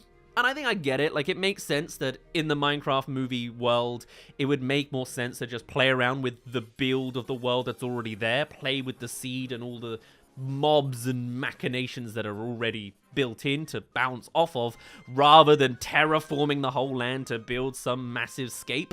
But I don't know. There's room, at least with the redstone. I hope it's more than just a line of explosives, you know? Really though, when you compare to the quality that this movie seemed a good year ago now, this is well and truly beyond when it comes to scope and quality and impression. Even just starting out with that water bucket clutch is absolutely fantastic in joking around how people actually play the game, and it could easily run into a series if they really wanted to run with it. Or hey, just make it like an anthology movie franchise. Is that a thing we've ever seen before? A different Minecraft movie. You know, I want to see that next. A new Minecraft movie. Whilst also, it seems simple enough. There is the netherworld. They come to the real world. You need to fight them off to protect the people. Keep it simple on that front. You lavish it in jokes that I can't tell if they're hit or miss. I think it's going to be a wonderful cult classic collection of both. And then get some messaging of you can be who you want to be or something. I don't know. Put it all together into a nice entertaining bunch with a good little bit of jingling keys and a good little dose of dopamine and a B-plot about a villager, why not, for the fun of it. And I think we might have a pretty solid movie on our hands. It's a weird prompt to be running with when you think about it as a whole. Let's do this. Ooh, okay. Yes, actually. Crafting a bunch of mobs as a defense line. I love it. And finally, a hint of, I guess, what's the real story, which is the kids by themselves having to handle everything. Once again, naturally, the marketing will not show any of that real plotline because you gotta get Jason Momoa and Jack Black in there. It's just the Warner Brothers way. But hey, actually, a hint. I think I'm finding something under the surface I like. Brilliant. But I think with how wacky the world is and the way things are written these days, this movie is doing a pretty fine job teetering along those lines, and I think it's got all sorts of hype behind it. Whether it is surprisingly good or incredibly bad, though, the memes are gonna be all but mandatory. And one way or another, we're just gonna have a fun time along the way. I am genuinely excited now for a Minecraft movie, and come April 4th, I'm probably gonna be frothing at the mouth. Honestly, what a heroic turnaround that I'm actually on board with this movie now. It will always have its red flags, it'll always have its flaws, but at the end of the day, I think it's more than passable enough to just be a fun time, no matter which direction it really ends up in quality. Perhaps you could say that's the best case scenario when it comes to Warner Brothers. It'll never be as perfect as we fully want it to be, but considering the poor depths it had to climb itself up from, this is a damn good showing at the end of the day. The kind of turnaround we haven't really seen since the original Sonic 1. And look how well that movie franchise is doing. But there you are, I waited all damn day to watch this trailer, and I gotta say, I'm pretty well impressed. Had a nice Shrek 5 trailer to cleanse the palate beforehand. Gosh, what a shipwreck that is on the side. But otherwise, I shall finally end it off there and give myself a rest for the day. The Minecraft movie. 1 year ago, it was the punching bag of the internet, and now with the final verdict, actually seeing it with our own eyes, is it so bad it's good, or is it so bad it's bad? Well, oh boy. Seeing this movie essentially day one with a giant crowd in the cinema, it's an experience, you know? First, you get that sense of dread. You don't know which way the scales are gonna tip. You walk in and see an ungodly amount of Minecraft merchandise. You sit in the giant screen, get bombarded with 30 to 40 minutes of adverts, also more Minecraft merch plugging, and then a good extended chunk of time put to the Royal Army to remember what the world's like out there. And you quickly come to realize this is a movie that is manifesting all those classic corporate traits, right? It is just a means to an end to sell toys. I mean, what kind of idiot would buy the actual Minecraft movie merchandise that's only fueling the cycle even further of soulless movies? So anyway, this is the chicken jockey. It holds drinks in the bottom and popcorn in the head. And I wasn't actually, it's ergonomically impossible to drink from it, especially because if you even do, it well, it looks a little bit suspicious in its own right. It's, you know, you can't even drink it while facing away. It's, you know, probably one of the most intelligent things built out of this movie. Because what do you know, this movie is not good. For me to sit here as a reviewer and say this is absolute sinner would be absolute falsehood. Honestly, this movie will get dated the more that time actually passes, because watching this day one at a full-scale cinema screening, that's kind of special and a lot of fun, because every time a single quote or meme was mentioned, you can bet there was not only applause, but sometimes literal standing ovations. Chicken jockey! Now that's the cinema experience. When you're surrounded with like-minded people who just want to have a fun, ironic time, this is a classic, terrible Minecraft movie. A terrible classic Minecraft movie. It is so bad, it's good, but if you were to watch this in a silent room where the jokes just...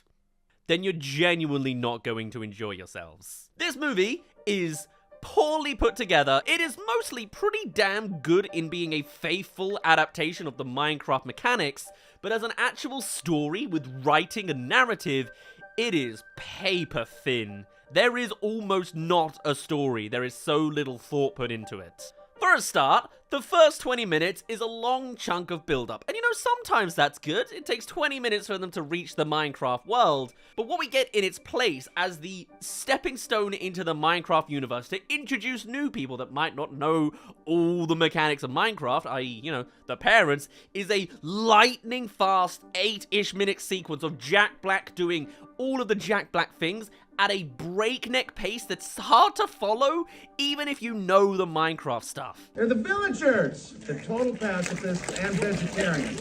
He's a kid, he has a job, he goes to the mines, he gets to the Minecraft world, he has a whole arc, he builds a million things, he gets a dog, he meets the villains, he gets trapped, he continues, he gets the dog goes running out, they go into a house, the house is a place in the real world, the dog goes into the real world. It's like, okay, we can make half a movie out of the first 5 minutes. Slow down, my guy. What do you mean the wolves can already go into the real world? I thought that was one of the main subplots of this movie. What do you mean there's an old guy at the mines and he doesn't come back in any form? He's not there in the post-credits. He's the exact same age when Minecraft Steve is a kid or an adult. The set is exactly the same despite that time jump, because there is no attention to detail in the actual set design. It's just the same shot from the same day with the grandpa. What do you mean you just make the grandpa stumble and then you're allowed to be in the mines for the next 50 years? Does the old man know about the Minecraft world? Is the portal in there but not activated? Where did the cubes come from? They're just slightly behind two thin layers of walls on the left and the right.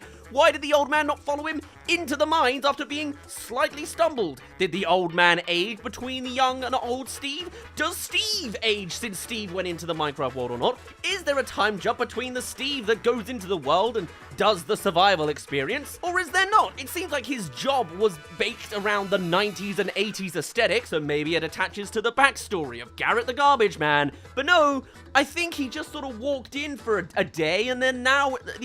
We haven't even begun. That's the prologue. I love crushing loaf. The plot is the kids yearn for the mines because meme, and Minecraft Steve goes into Minecraft because Minecraft. He gets trapped by the villains because why not, even though he will immediately be let out soon, and we need to get the MacGuffin to the people. So it goes to the dog, to underneath his bed, and then his whole bedroom gets put into a storage container for Garbage Man to pick up sometime in the future, but also I don't know if that's a time jump. Sometime as a task, because the bedroom ended up in storage. I don't know. Like, if you want to see story with thought behind it, a Minecraft movie is not the way for it, because every single plot choice has layers underneath it of unanswered questions and no care put into it. This is meant to be a corporate movie that takes the largest possible IP brand in video game history, essentially. There's only one other one that really rivals that fact. Maybe two. It's being helmed by Warner Brothers, and so anything that's not a direct reference to Minecraft has no substance whatsoever. It is a terrible movie with jingly keys, I get that, and jokes that are so bad we have started laughing at them, ironically. And I'm not even done. We are 8 minutes into the movie. In the middle of that as well, there is the horrendous green screening that we come to expect to see from the trailers. Honestly, I've already seen so much footage of that. I'm already used to it, but there is a particularly ugly sequence of Jack Black dancing with a bunch of pandas, I think.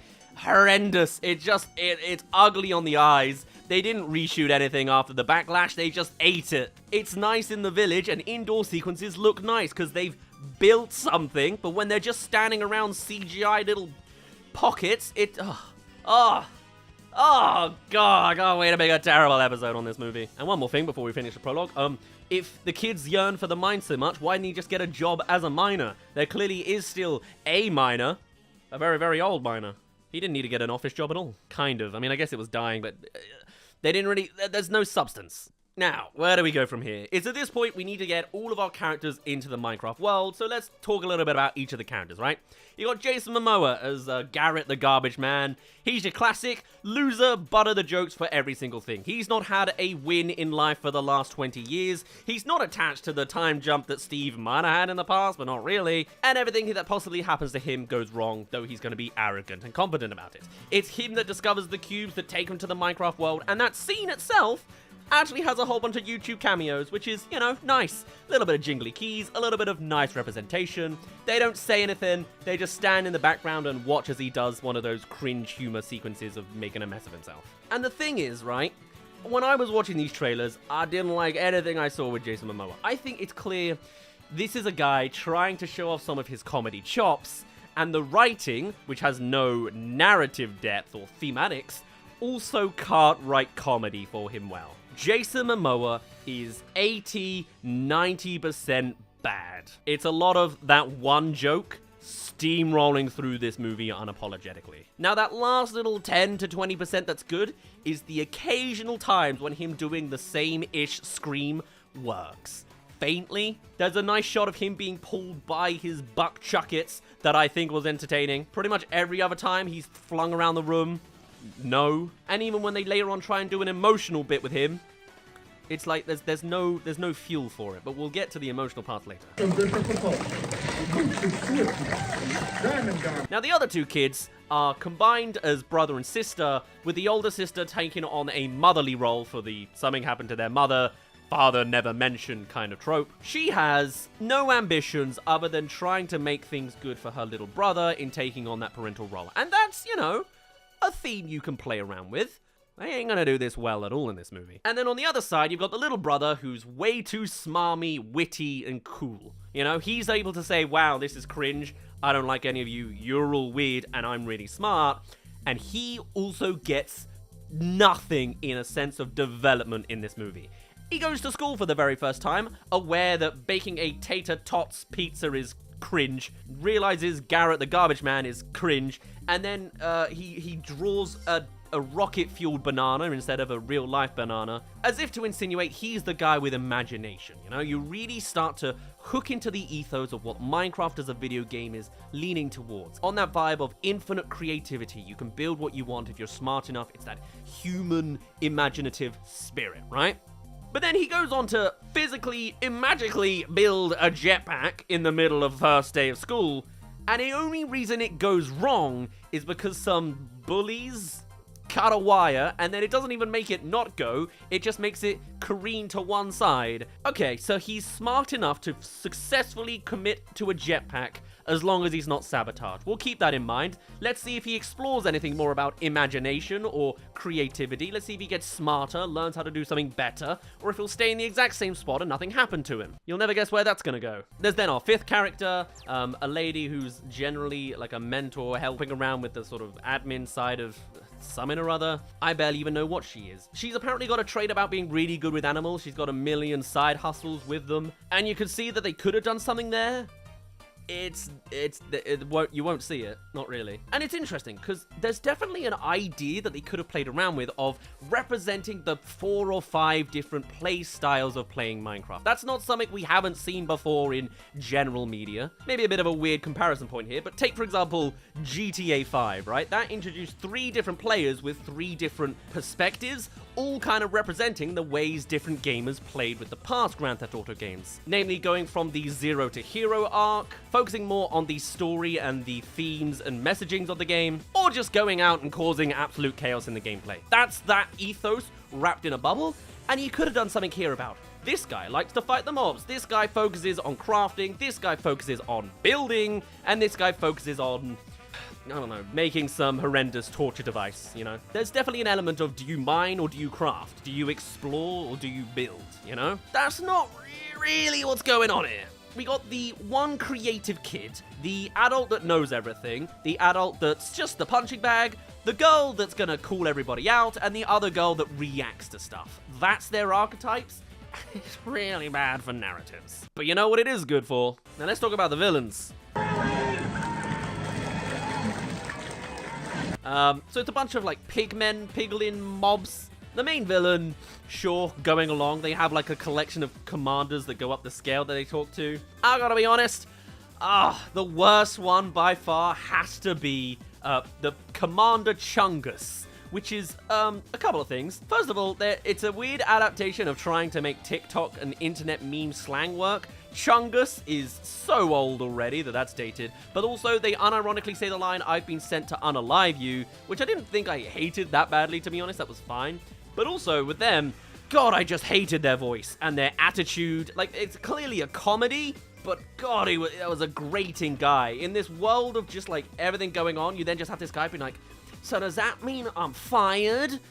I was just like, shut up, dude. It really takes you out of whatever the hell it is the Minecraft movie's trying to warp you into. So then the next day after that, outright just doesn't speak. Fair enough. There's a nice couple of gags here and there. Some of the subtler jokes, what do you know, I actually fairly like. The villager has a side plot going into the real world. If you think deeply on it, you can ask questions like, why didn't he do that at any other point? The portal was always there and active. It's only when the humans showed up that suddenly he's going out there. The Jennifer Coolidge arc, by the way, is 1 driving scene and 2, I think, first date scenes.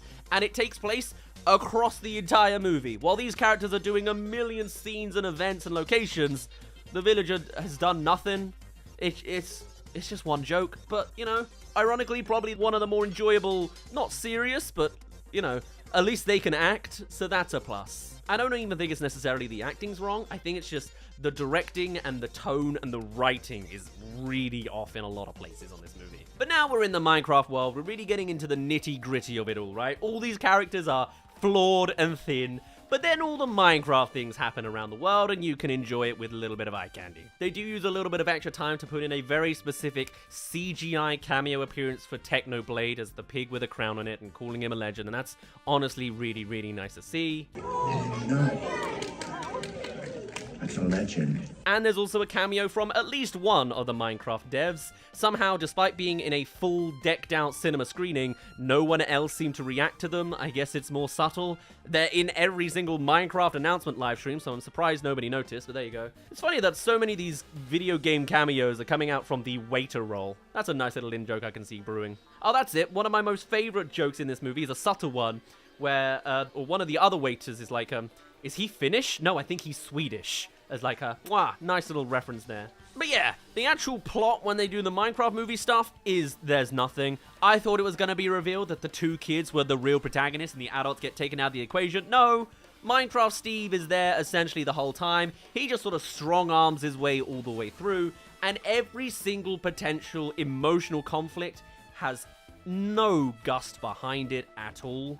The characters get split, and so the 2 female characters are banded together and are spending the whole time looking to stick back to Henry. Henry sometimes faintly is like, I want to get back to my sister. But otherwise, Garrett the garbage man is gunning for riches because he's absolutely poor, and Steve is just going with the motions, I guess. And then they all have a breakdown together where the kid's really angry at him for being selfish when all he's doing is taking a slight detour to get some diamonds, sure, but there's not enough of like a stabbing, you backstab me, you say you don't care about my sister. It's just, how dare you not go to the fastest possible path towards this.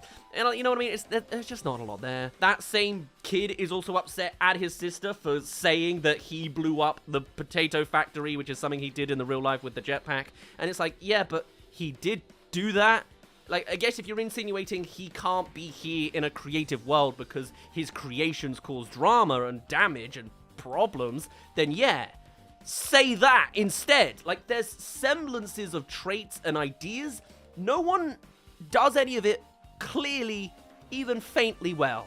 And then the other lady, she doesn't really get anything when it comes to animals. She manages to calm down a wolf. It's the same wolf that was Steve, so shouldn't even be aggressive anyway. And there's a very brief montage shot of her befriending a bunch of wolves. That's it. She's the animal lady. Again, could have been representative of gamers that try to grow farms and that kind of, you know, the animal side of the Minecraft world. Not really. Also a wonderful thing, every time there's a wolf, there's like 2 or 3 scenes where a wolf shows up growling at them. Oh, look, there's a bone by their feet. Wow, easy. Eat. Like, there's so many, like, just narrative, just, screw it. That to that. The bone appears. And it's a shame as well, because, like, in that scene in particular where she befriends the already friendly wolf, they're going around actively beating up a zombie. And that's, like, the gag. They're easy. They're just walking and fighting. If it was a skeleton, they could have then picked up the bone logically, because they got it from the mob they've just been beating up. But no, it's just zombies down by the ground. Oh, we got a bone.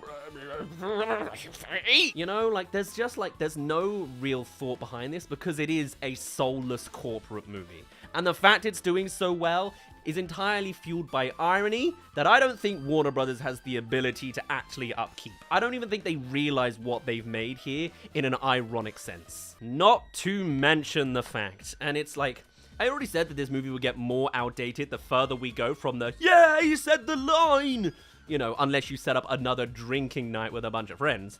But also, they don't handle any of these characters' arcs well, and it's especially bad for the female characters. Not only do you split the group up to the 2 girls and the 3 boys, the 3 boys go on a big action-slinging adventure, and the 2 girls look for the boys.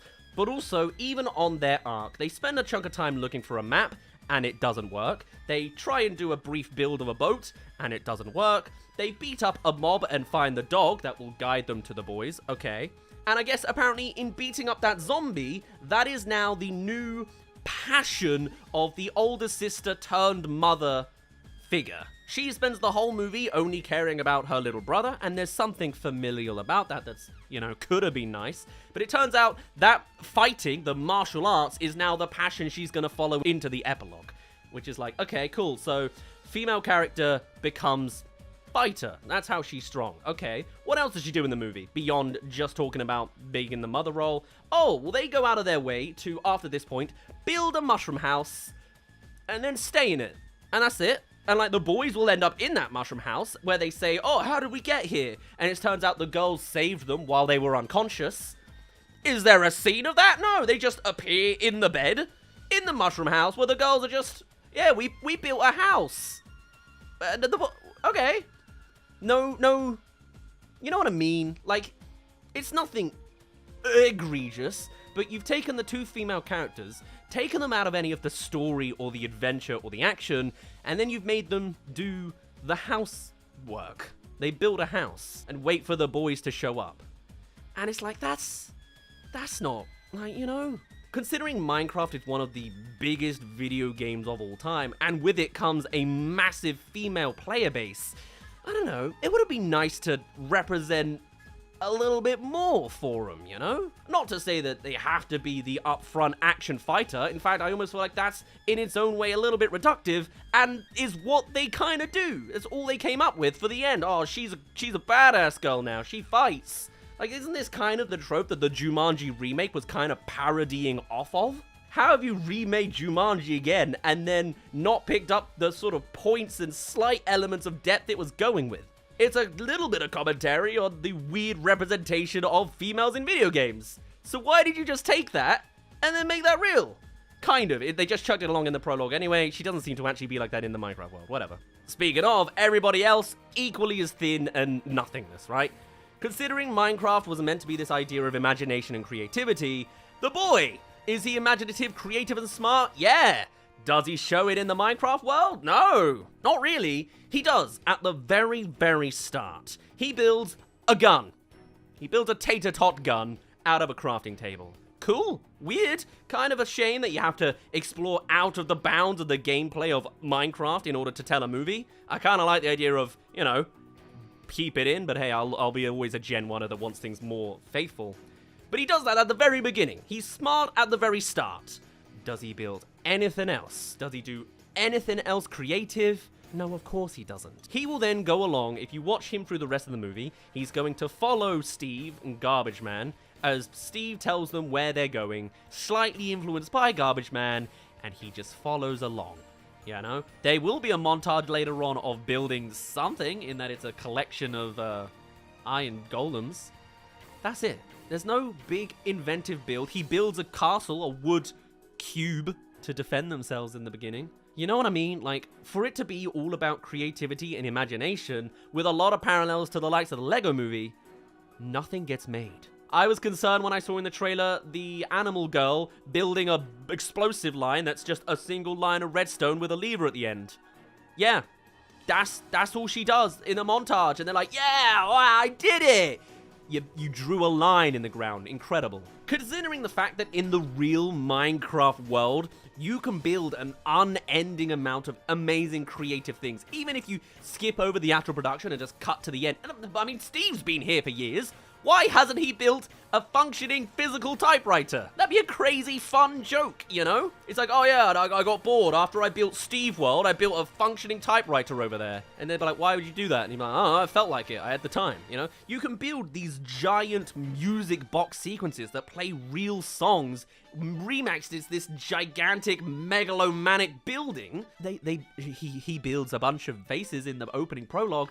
Nothing gets built in the world made about building, you know? It is so surface level when you think of this movie as a movie. It's a roller coaster. I don't mean to go legitimate Martin Scorsese, absolute cinema, but no, it's my Marvel opinion. But this is just a roller coaster of a movie, the more you actually take it seriously. Thankfully, I don't. I love shouting about it, but like, it's an entertaining movie. It's just an entertaining piece of crap movie. As we said, Animal Girl does not get a lot of shots or real actual deep seeks into her character in learning that she's all about animals. Steve keeps running around doing his usual thing, and Jason Momoa is meant to have an emotional sequence where he proper sort of breaks down and says, you know what, I'm a loser, I've got nothing, I need something, you know, but it's not very good.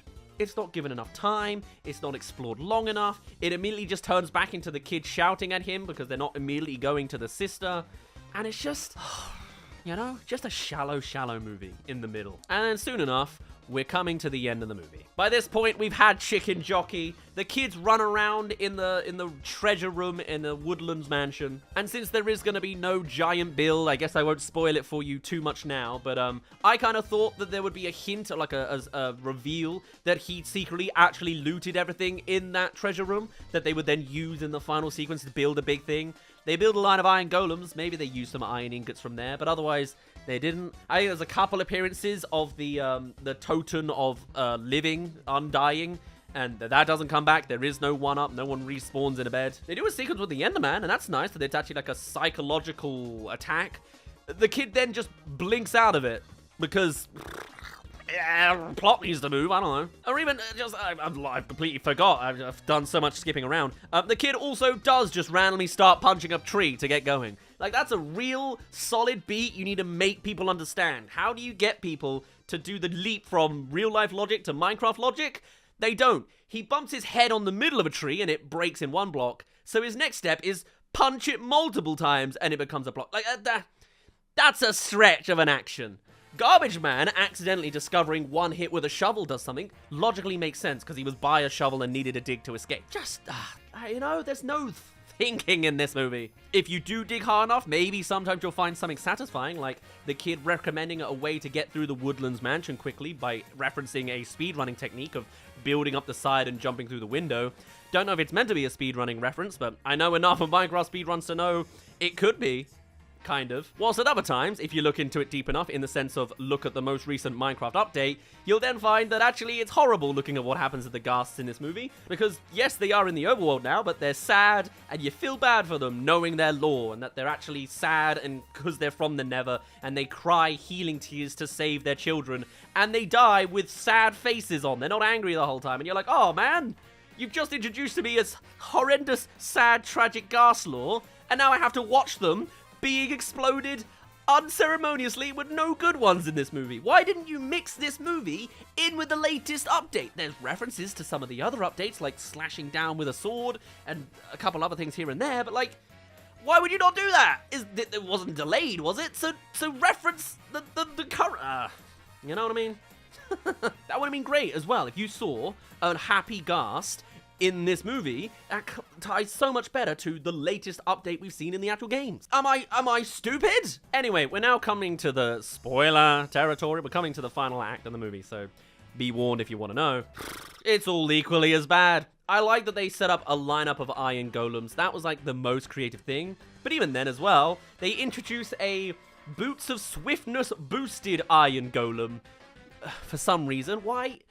I think it says something when your writers don't have the creative ability to write a compelling, functioning story without having to literally break out of the lines and guides of the game it's adapting. You know what I mean? Like, you should have everything available in the Minecraft world to build a story. If you have to actually take more out of what's already established in one of the most open building games in existence... Still, cool. They upgraded an Iron Golem. Cool. He had a couple extra moments. Cool. He turned into Iron Man, essentially. Okay, fine, whatever. Again, I thought there'd be some big, crazy build. It's just an army fight. And then, you know, it has all your classic moments. The big villain Piglin's running towards one of the children. Well, she's not a child. Is she a child? I don't know what her age is. She looks so young and she's driving a car in this movie. Anyway.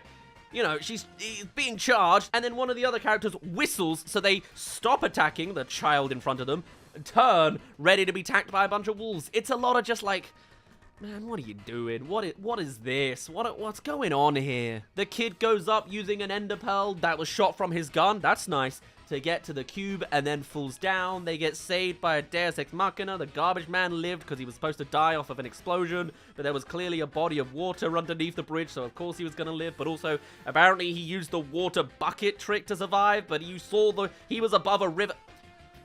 Forget about it, we're skipping. Everything happy happens. The darkness rain that comes in fixes itself. And then there is at least a funny scene with Jack Black talking to the villain who repeatedly is like, come closer, ha, sneak attack. And they do it 3 times, and I'm like, wow, you really committed.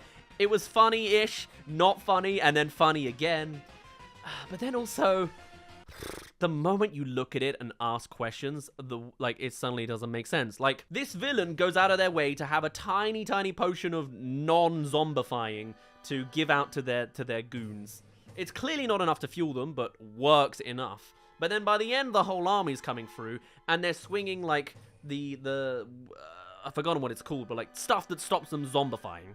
So then, if that's the case, what is the villain dying of by the end? They're all becoming zombified, I guess, because the curse is broken. Is that what protects them? Maybe that was it. Because then also, the villain's surrounded by 2 little pig slaves swinging I want to call it netherite. I don't think that's it either. And they live, because I guess they're holding it, but...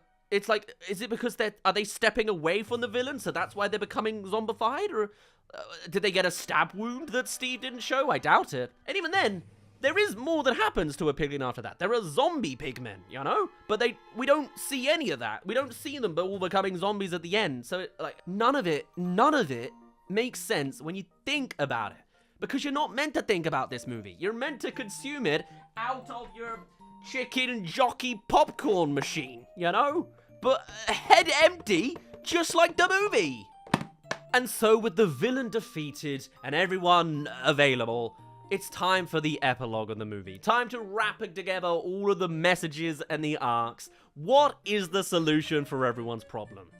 Well, everyone leaves the Minecraft world, and so does Steve, because maybe it's time he brings some of his creative magic to the real world. Stop playing video games, you nerds. Alright, fine. What is the solution? How does Steve showcase a little bit of magic, a little bit of invention in the real world? And how does the garbage man pay off his debt since he didn't take the Minecraft diamonds?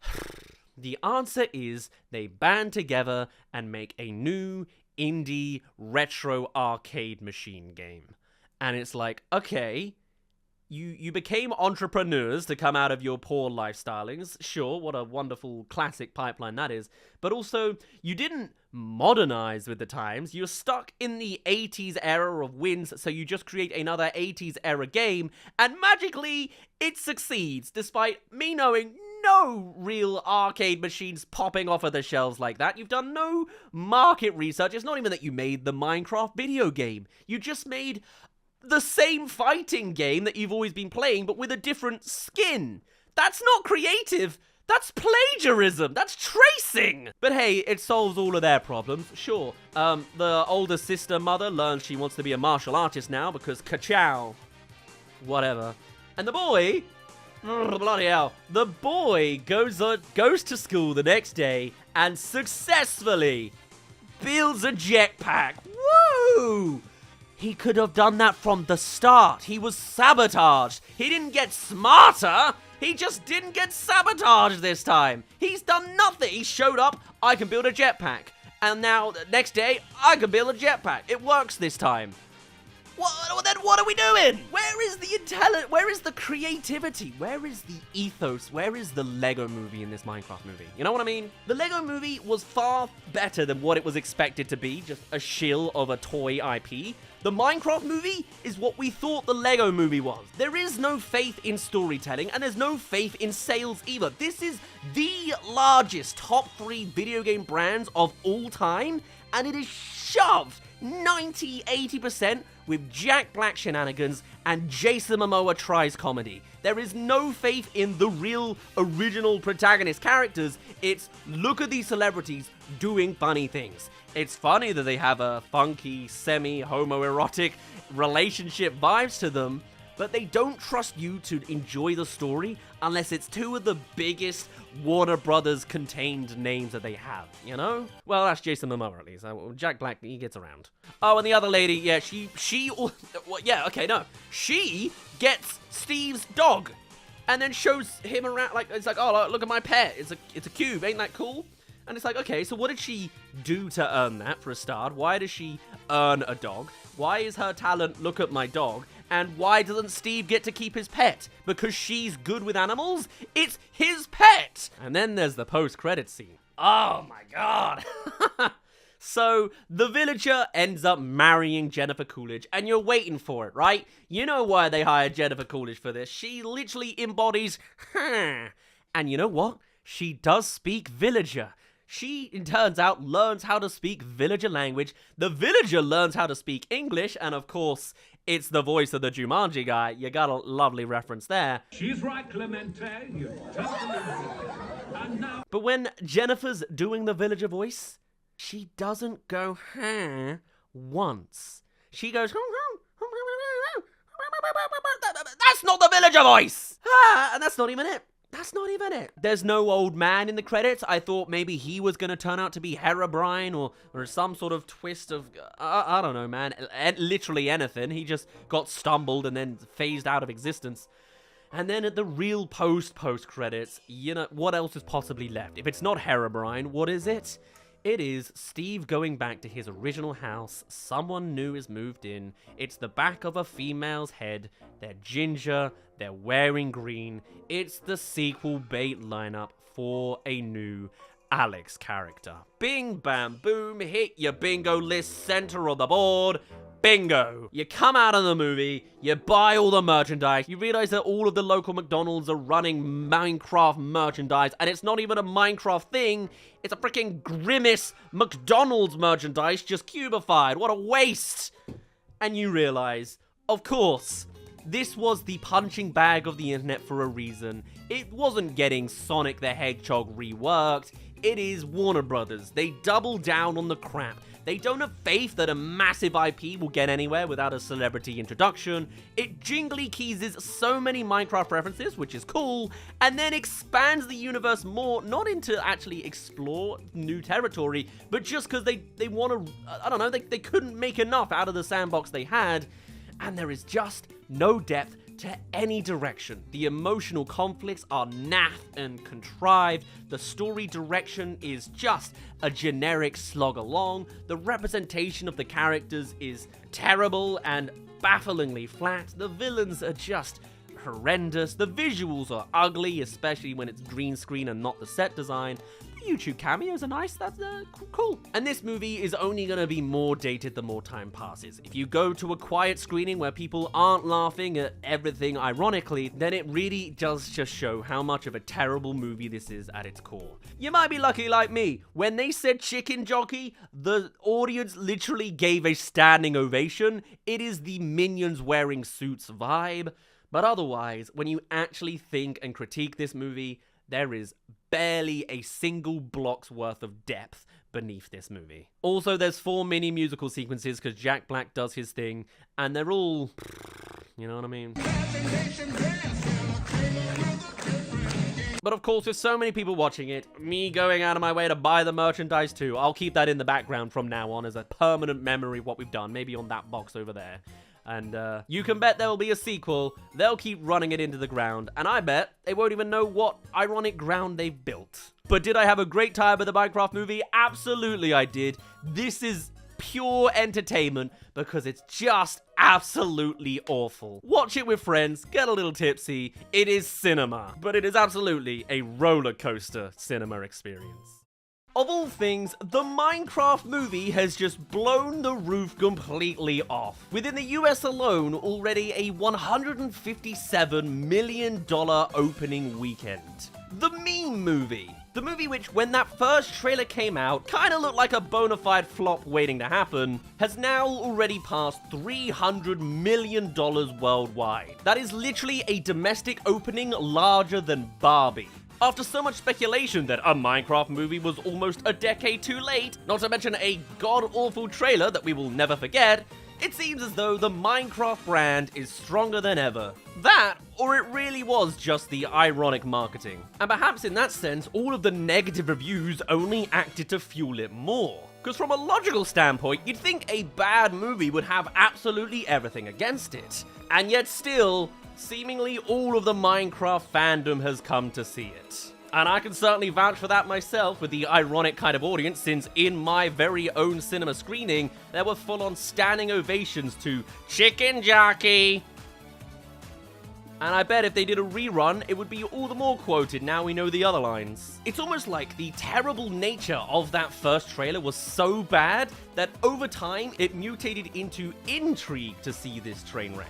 And not to mention, that now makes it essentially the most successful US movie this year at a time when every other box office is flopping despite the quality. At the same time that we were talking earlier about Ne Zha 2 being the biggest global movie, even when just centralized back to China, only getting in with the memes seems to be the possibility for the movie industry to actually make waves on the theater side of things. We really are just going through the most cursed timeline. And as weird as it may have been, it's an absolute triumph for marketing. I mean, the advertising for this movie has been absolutely everywhere. Proper old-time movie marketing as well. From the choices of sponsors, tie-in projects, and merchandising that we don't really see pushed as aggressively as this anymore, you know? It's almost nostalgic to get a movie tie-in with a McDonald's toy. Or at least one with that kind of impact that's not just a piece of cardboard. I mean, hey, even I got the old chicken jockey bucket that's gonna stay in that background probably. It is just a money-making circus that really kind of harkens back to the 80s and 90s in a weird way. Which is essentially the opposite of what Sony did with its Spider-Man-less movies. Where they knew it just wasn't good, so they just gave up on promoting it beyond those cursed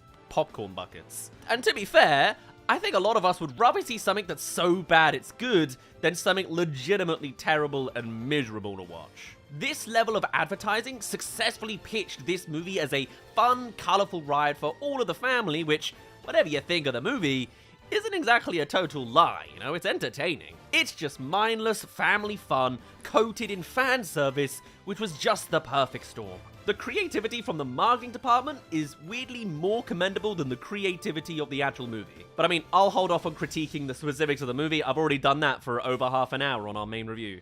But it really is an interesting case study because it was not a good movie, and I think we all get that, yet it was still a true communal event in cinemas. And more so than that, this movie has already doubled its budget. This movie was cheap, you can tell, and that could very well be the kind of wave that will push the industry in a direction for sure going forwards. cheaper movies aiming to be terrible because we don't show up if the narrative's good, we show up if it's just stupid fun. If you can make a movie a meme, you're rolling in the dough. It's just like Minions 2 again. It really has become an event. In our streaming stay-at-home times is kind of what you need to get bums on seats these days. Whether Barbenheimer, Top Gun Maverick, the Mario movie, or even Wicked last November, we've seen what happens when you truly make an event out of the fact that your movie's happening. And unless you're a Christopher Nolan movie riding on the coattails of another big release, apparently you must be a pre-existing IP, it seems, as well. That bit's probably the most depressing. Back in the 90s, you'd see campaigns like this, but for Jurassic Park, which, lest we forget, was an original property at that time. Easy to forget, now we're getting the 7th movie of that this same summer, featuring a fire-breathing mutant dinosaur. Man, we're truly in the year of Trainwrecks. They're not even going to be ironic good Trainwrecks until a good 2 years from now. So I guess that'll be a fun time for me. Anyway, back to this Trainwreck, and a Minecraft movie has left no stone unturned on how you can market a movie. From the McDonald's promotions including a Minecraft meal with cubic versions of McDonald's branding and mascots, not to mention the special sauce, McFlurry, and Shamrock milkshake, to traumatizingly accurate toys of Jack Black's version of Steve, because we all want a overweight middle-aged man for a toy. And this approach has worked both as a marketing invasion as well as one that's captured the meme-ifiable ticks that the internet needs for it to go viral. I mean, hell, both the Creeper and the Ghast have their own Doritos flavors out at the moment. Oreos have pickaxes on them now. Frosted Flakes featuring Creeper green milk. It has been simultaneously an inventive, invasive, and utterly shameless marketing splash. And I don't know whether to be astounded or disgusted, to be honest. I mean, hey, I literally got the combined popcorn bucket and drinks dispenser. I am part of the problem, if there is one. And you've also got to love just that Jack Black had to absolutely go no alterations to his regular look. And then the toy manufacturers also had to work around that. Leading to in-play photos like this, where you have a girl playing with the figure of a photorealistic middle-aged man in a blue shirt. That will never not be funny to me. I think we're going into some weird postmodern ironic cinema age. Film students are going to have to start writing a thesis on this era of cinema. Forget the French New Wave, it's the post alternative, modern alternative, American, ironic, memeified wave. It does still reek of the profits-hungry Warner Brothers cutting out the Looney Tunes for sure to me, which they found themselves actually having to do some damage control by suggesting they have some other projects coming. But let's see if any of that's got any actual smoke to the fire now that we're probably locked in for another 3 Minecraft movies. And I would expect still with no real narratives in them because this is Warner Brothers. That A in the title just seems to become more accurate by the day. But at the very least, you have to commend this promotional campaign for doing one fine polishing of a turd. Whilst also, maybe turds is what the audience crave these days. How did we get here? But my question is, did they copy this directly from the playbook of another critically panned hit from the 90s? Because, to be honest, it's an approach that is actually weirdly reminiscent of the Flintstones movie campaign over 30 years ago. Flintstone. Is that, wait, are these even? Another live-action adaptation of a big IP that was a success, despite being a critical crucifixion. Like Minecraft, the Flintstones campaign included uncanny-looking toys which had the actors' likenesses to an uncomfortable extent, which John Goodman has proceeded to spend the rest of his career trying to bury. But to me, the biggest weird similarity is the particularly ambitious McDonald's tie-in, including special menu items and a complete rebranding to Rockdonald's. This is by no means the only time there has been tie-ins exactly like this, but the story between these two movies does seem to be weirdly similar to me. A production that did not make the best movie in the world, whilst still weirdly managing to make fan-pleasing realizations of the source material's world and characters. A sentiment that then extended to the marketing of the movie. But does the story of the Flintstones movie also signal what the future may hold for a Minecraft movie? Because despite the negative reviews, that Flintstones movie was actually one of the biggest movies of that year. Yet at the same time, do we ever really talk about that movie anymore? Not from where I'm standing. It was a movie of its time, which I think Minecraft will ultimately become as well. That so bad it's good movie from 2025 that was just sort of in its own little pocket, but ultimately won't be rewatched a great deal once its time is up. But then again, I reckon the Minecraft fandom is a lot more ravenous than the Flintstones fandom in the 90s. And in its success as both a fan-pleasing and family movie, maybe that's a big part of its success. It's a fun, colourful-looking movie that has that ideal invitation of escapism which, let's face it, a lot of people are really looking for at the moment, and I certainly can't fault that. I mean, Minecraft literally represents a whole other world and universe, so what better escape do we have? I just wish they do something creative next time with the Lego idea, but in digital. This movie literally takes people to another world with different rules and physics, so let's see a little bit more of that next time, eh? We'll continue to switch our brains off, but it'd be nice if there was at least a hint more nutrients in the sequel. The many, many sequels that Warner Brothers is going to run with. They've certainly got the extra room now that they're cutting out Looney Tunes stuff. But at least right now, a Minecraft movie is perhaps the most agreeable atrocity available. And we're only gonna get all the more. For now, my name's been Daz. Thank you very much for reaching the end of this little update on Minecraft being way too successful, but also understandably so. Let me know your thoughts on where you think this is gonna go from here. Is this the biggest movie of the year? That'd be incredibly impressive, but I mean, it feels like audiences have half given up at this point. God, what is this now? Minecraft meme screenings are a thing. Because now a Minecraft movie is going for a full memeified sing-along release as well. You know, like the types they usually reserve for all-out musicals. Step aside, Disney. Warner Brothers wants to capitalize on irony. And like, how does that even work? What, they gotta play Lava Chicken on loop 3 times? That's only like 23 seconds long or something silly. I know there are songs in there, sure, but isn't this just a little bit too strange? I don't think this movie should really warrant this sort of re-release. But I guess that's just where we are. By the way, Lava Chicken has broken all sorts of musical records in the UK, being the shortest ever song to enter the UK top 40 charts. That's where we're at. But I mean, hey, if Ding Dong the Witch is Dead from Wizard of Oz can pop up the moment Margaret Thatcher died, I guess it makes sense. Almost. That same song also reached 78 on the US Hot 100.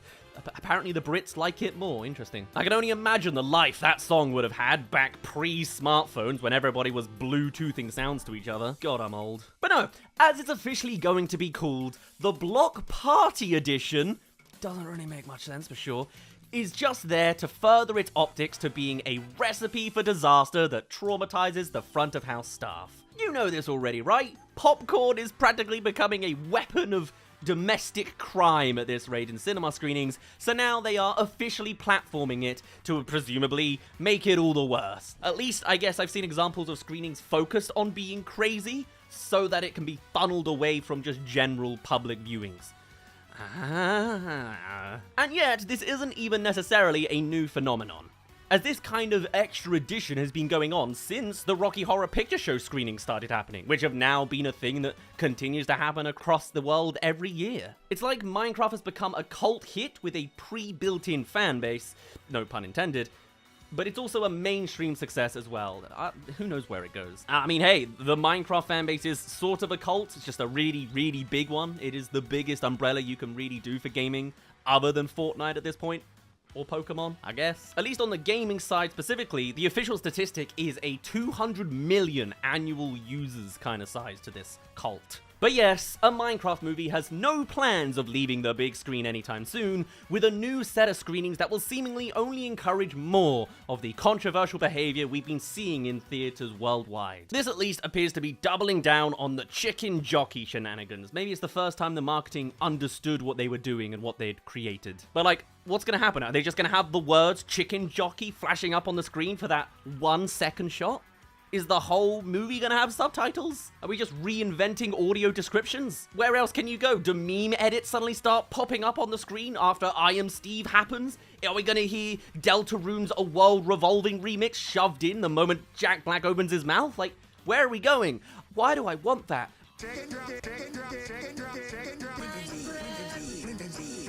But no, please, spare us. Money-wise, at least, you can see exactly why Warner Brothers are doing this, right?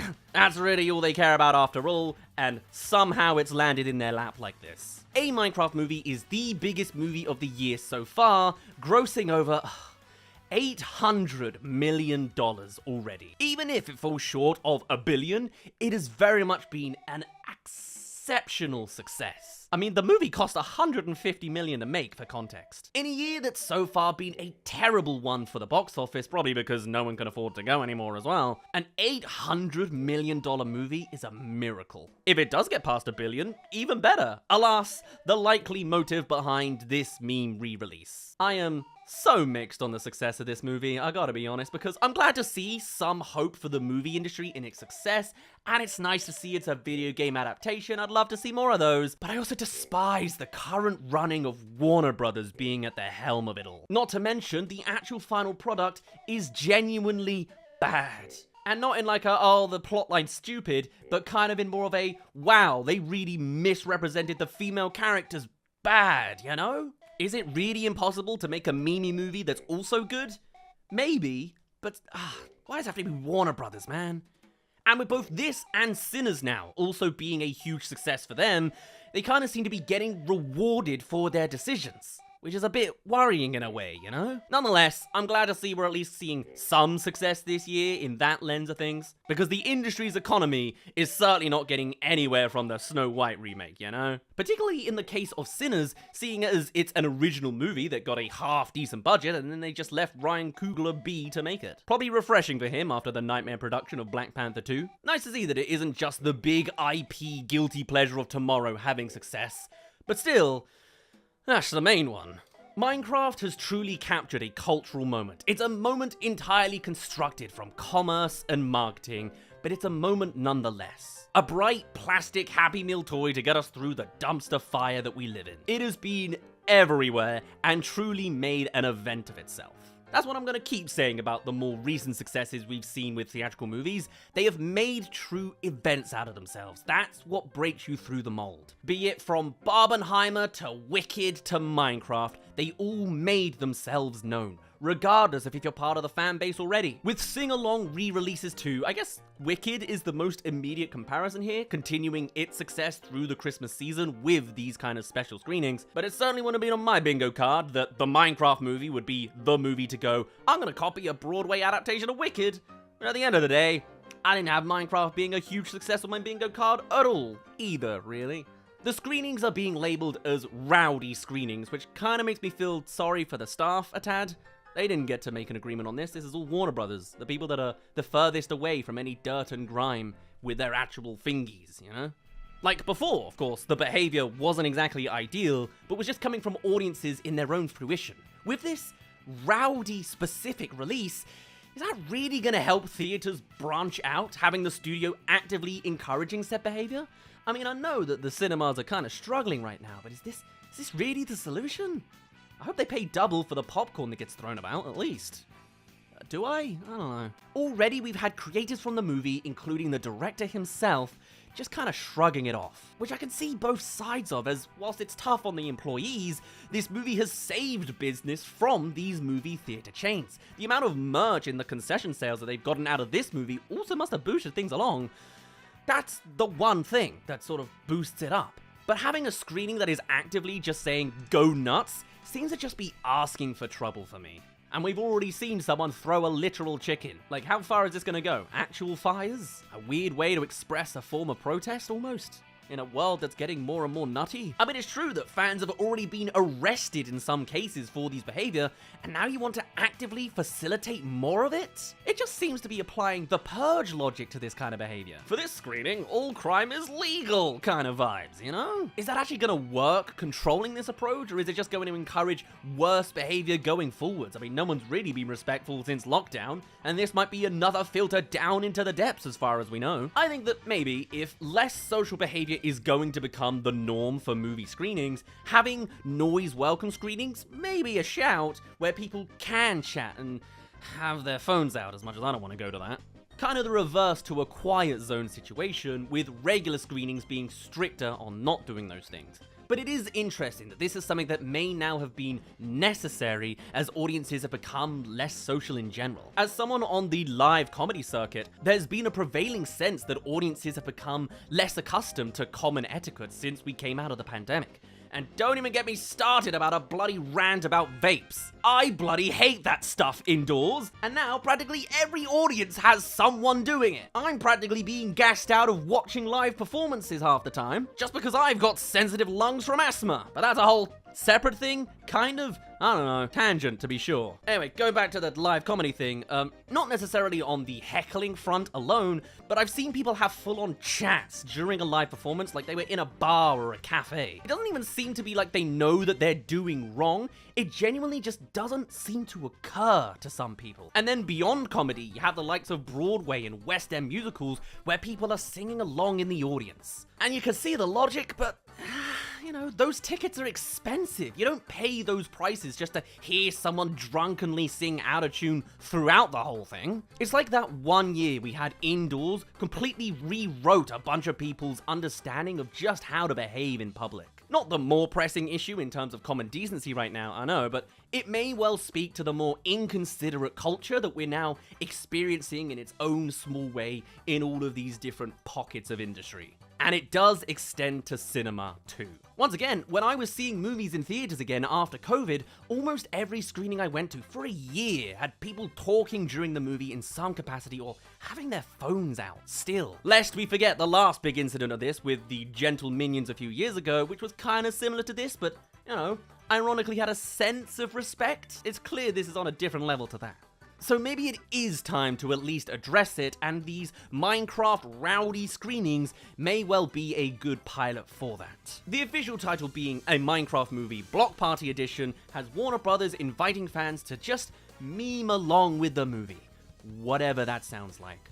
Which just immediately sounds like a 65-year-old saying it to me, not knowing what that actually means, you know? They've also gone on to say that Warner Brothers Pictures and Legendary Pictures invite fans back to the theater to experience a Minecraft movie together in a whole new way. You know the moments, you know the lines, you love the songs, now it's time to get loose, laugh out loud, and belt out those lyrics like a true Diamond tier fan. Gross, but it will be successful. I can also totally imagine an extended version of Lava Chicken happening, you know, like a 3-minute edition that Jack Black put together himself. That's how you get the movie past $1 billion in my views. Say it's an extended edition. More memes and more lines, bloopers and deleted scenes. We don't care if it's bloody well the crappy green screen production beta version of the footage. Just slap any old thing out, say it's unseen, and we'll probably come in droves. But then there'll be a whole... yeah. Can't wait to see the slippery slope of that developing more over time. If they're doing this, I'd like to think that they will at least put a little bit of that extra content in there, as it seems to be just a bit cynical to just release the movie as it is and just tell them go crazy, you know? I don't even know if this does have subtitles in it for, like, the lines that aren't song numbers. If you're gonna manipulate audiences like that, at least give them some extra content, you know? These fans have brought the theater back out of a dark financial period, so the bare minimum would be giving them something for that, rather than admittedly giving them a really crappy movie and them just making the best out of it so far for you. I'm talking personal intros thanking the fans from the cast, actual edits around the meme-heavy moments, extended Lava Chicken, bonus content after the movie finishes, the full works. There's even footage of Jack Black coming to a screening and saying, "Don't throw popcorn, but also, hey, hey, hey, it's me," and that was genuinely kind of cool, a nice sense of fan interaction in an otherwise chaotic attempt of marketing. Make something out of this, and the fans will come. But how exactly you handle this without fumbling and making all the more mess and disaster that someone on minimum wage has to clean up? I don't know. I don't see it. Celebrate being on top before Disney's Lilo and Stitch blows this movie out of the water for its first week and a half, as is currently being projected. And before that, curses us with 100 more Disney live-action remakes as they learn the wrong lessons from the inevitable billion-dollar success, as much as they say Snow White's killed the live-action remake. We'll see. Minecraft is now on the latter end of its cultural touchstone, so let's see if it manages to go out with a bang. It's not every day a bad movie like this does well, so let's have it. Let's see. Alright, let's get into it. The Minecraft movie... Sorry, a Minecraft movie is rolling out on physical copies, so it's the right time to properly do a full breakdown of just how terrible this movie is. Yes, I get it. It's a meme. Chicken jockey. I know, trust me. I know. But also... As a movie, this is a poorly put together movie. And you know this. As a Minecraft movie, this is a terrible Minecraft movie. Here, take a flashbang of your Minecraft memories. Remember all the aspects of this open world sandbox universe and hold on to it. Let's see how many Minecraft things they actually do in the Minecraft movie. Because honestly, it's not a lot. I'm still gonna cheer when it's time to cheer. I'm not all grumps doing this. But let's not kid ourselves. This is no narrative masterpiece. And the more you actively think about this movie, the worse it seems. Let's get into every nitty-gritty problem with a terrible Minecraft movie. We begin, first frame. The overworld. Alright, the tone is set. Is this movie gonna be 80% Jack Black calling out Minecraft assets in the exact same delivery? Oh yes. We're all about tell, don't show in this universe. Great for the memes. Literally point and clap. But hey, starting up as faithful to the Minecraft world as you can, yeah, that's pretty nice. We love the music. We love the loading screen. This is adaptation done right at first. And then they go live action. Look, this is the classic thing when it comes to video game adaptations, right? Why do we have to get flesh tubery? When a world is real-time computer generated, why do we just pre-render computer generated? It's literally been a perfected formula for the Minecraft fan base for years, but no, we gotta make it real to make it all the more complicated. Add in the real world too, just to muddy your feet even more. But that's just the creative designs. Wait until the story picks up. I wasn't meant to sell doorknobs. Welcome to the least memorable part of the movie. Inventing Steve's origin story. Sure, it's fine. But it's interesting, because there is clearly a tone that this movie is going for, right? It's outright comedy. It's the same-ish lens as Macho Libre, also a Jack Black movie, and with the same director too. And in a bubble, sometimes that's good. But as it clashes with the Minecraft world itself, it all just falls apart. But at least it's brief here. Fake. Okay. What the hell was that? This is the first nuclear red flag of what a terrible narrative this movie has going for it. You ready for all this? Immediately with the second ever character introduced in this movie, and it's a complete washout in so many directions. Who is he? He's an original character that this movie has invented? Fair enough, there were only like 2 characters before. Sure, Old Man Steve, it seems, same clothes, same yearnings, but it's not. He's nobody, unnamed and unused. And apparently unaging as well? Why? Just because he's a joke obstacle in a comedy movie doesn't mean you need to just ignore some setup. This could easily even be something that has room to explore, you know? A mystery in the background to start up this narrative, because there are so many questions if it was logical. Who is this guy? Why is he in the mines? Aren't they inactive? If not, where's everybody else? How does he not age? Why does he growl? Does he know about the Minecraft world? Is he attached to some other characters in the Minecraft lore if you think about it enough? Will anything loop back to this guy at the beginning? No, of course not. There's no time travel in the Minecraft story, unless it's gonna be a plot twist ender to this 7-part movie series. But even then, where does he go from here? Beaten by a sidestep to the right and seemingly gives up. Why is he protecting the mines? How does he not catch up to Steve? And why does he not discover the portal after the part where it's uncovered? It's just the most nonsensical non-issue because funny. But then why are we watching it if nothing's grounded? Chicken jockey! Head fake. Also, what is hip fake? Head fake? Head fake. I can't even understand Jack Black's Jack Blackness in the half of this movie. I shouldn't have filmed this during a British heatwave. I'm gonna be liquid by the end of this video. This thingy and that cool thingy.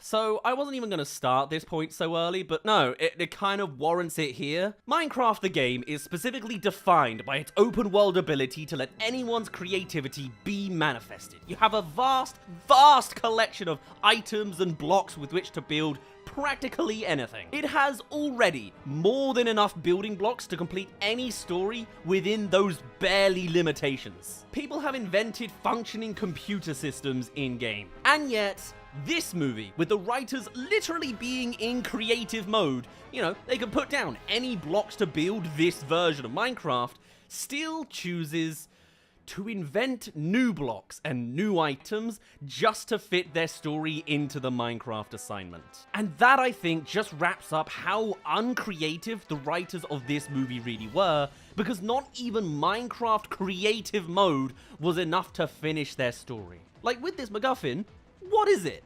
A block tray and a glowing block. What does it do? It opened a portal to another world. It creates portals. Okay, maybe flint and steel and obsidian is a little tough sell to do unprompted in the real world, but then later on, it just becomes a source of power, a battery. That's completely different from a portal maker, so it's lazy is what it is. I would have much preferred at least doing something in-universe, like say, an Ender Dragon heart, if you had to invent something. It also allows for the Minecraft games to make some movie adaptations and create a symbiotic relationship there. But no, forget about it. You can also forget about why this thingy is in the mines and found so soon in the shallow walls.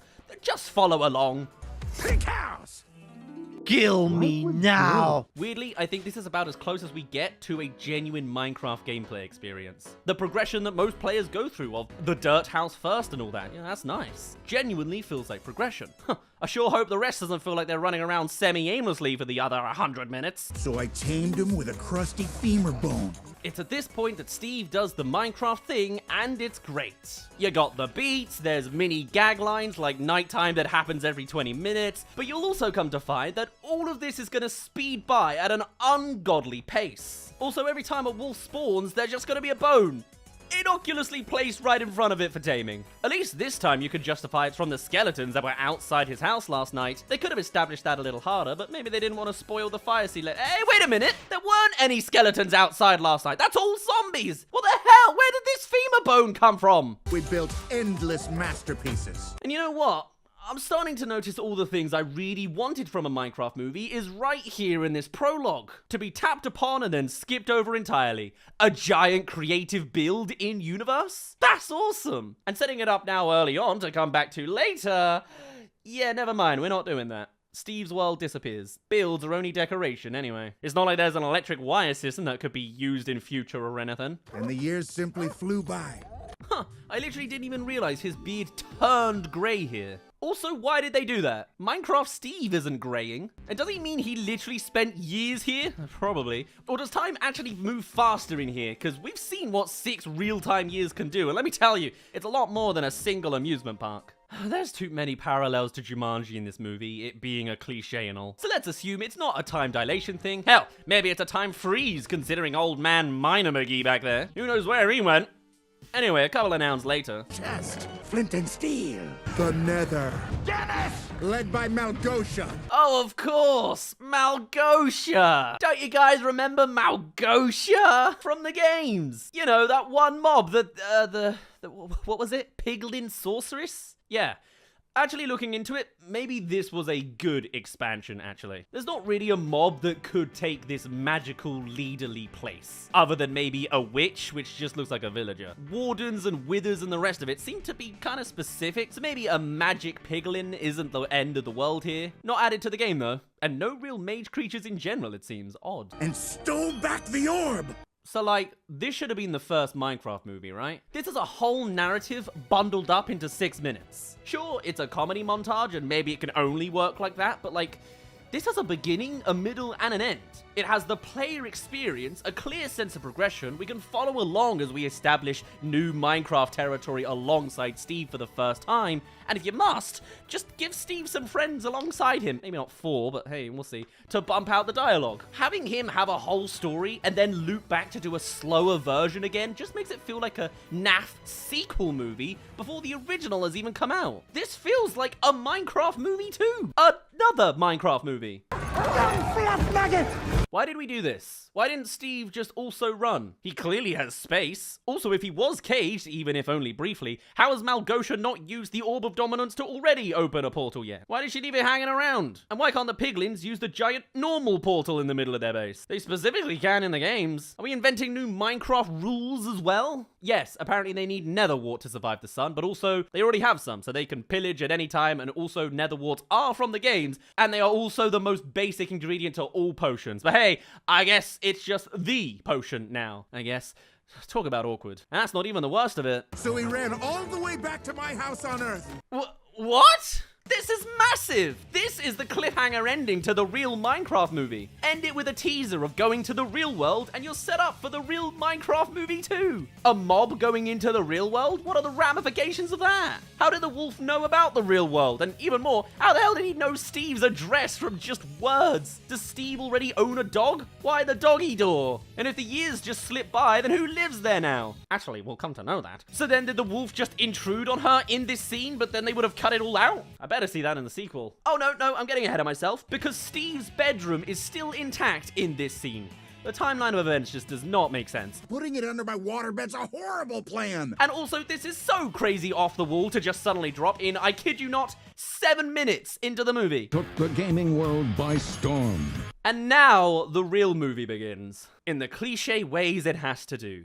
It's a gaming movie, so we have to include retro arcade machines because video games never progressed. You've seen this character archetype before. The classic cliche. But this time, it's Jason Momoa in the comedic role. And I don't necessarily think he's awful in this movie. Just his character, his writing, his directing, his delivery, and his screaming. But taking on a comedic role, yeah, maybe he's got potential. But it just doesn't show in this movie. But he used to be good in the 80s. Will those fighting moves in-game be utilized in a later part of the movie's combat? Nope. Technically in the background. You don't really notice it. Canonically, he's the weakest fighter. In fact, the ending of his story is a direct middle finger to any gamers in the crowd who might actually be watching the movie adaptation of the most popular video game of all time. Woohoo! So on the cusp of being evicted, the garbage man here goes to a unit sale because now Steve's stuff is being sold. Also, it has a rare Atari thing inside it. So does Steve have any connection to that, or...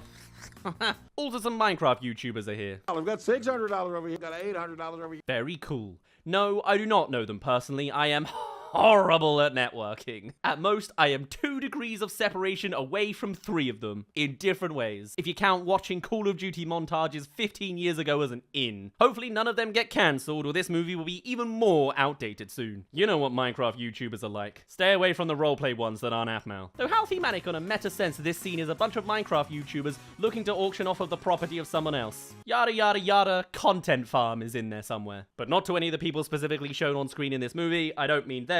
Again, I don't know them personally. I don't want to be that guy. Don't want to burn bridges before I've even met the people. Anyway, on to the other protagonists. But it was Mom's dying wish for us to live here. Yeesh, want to fill that first line up with any more bloated exposition? Now that we're not dealing with the Minecraft world and Steve, the dialogue from these characters just falls off a cliff. In fact, let's see if Natalie here, apparently aged in her early 20s, but honestly they cast her so young as a sister I didn't register as an adult at all, let's see if she'll end up getting any solid lines in this movie. Don't count on it. What's going on with that dude?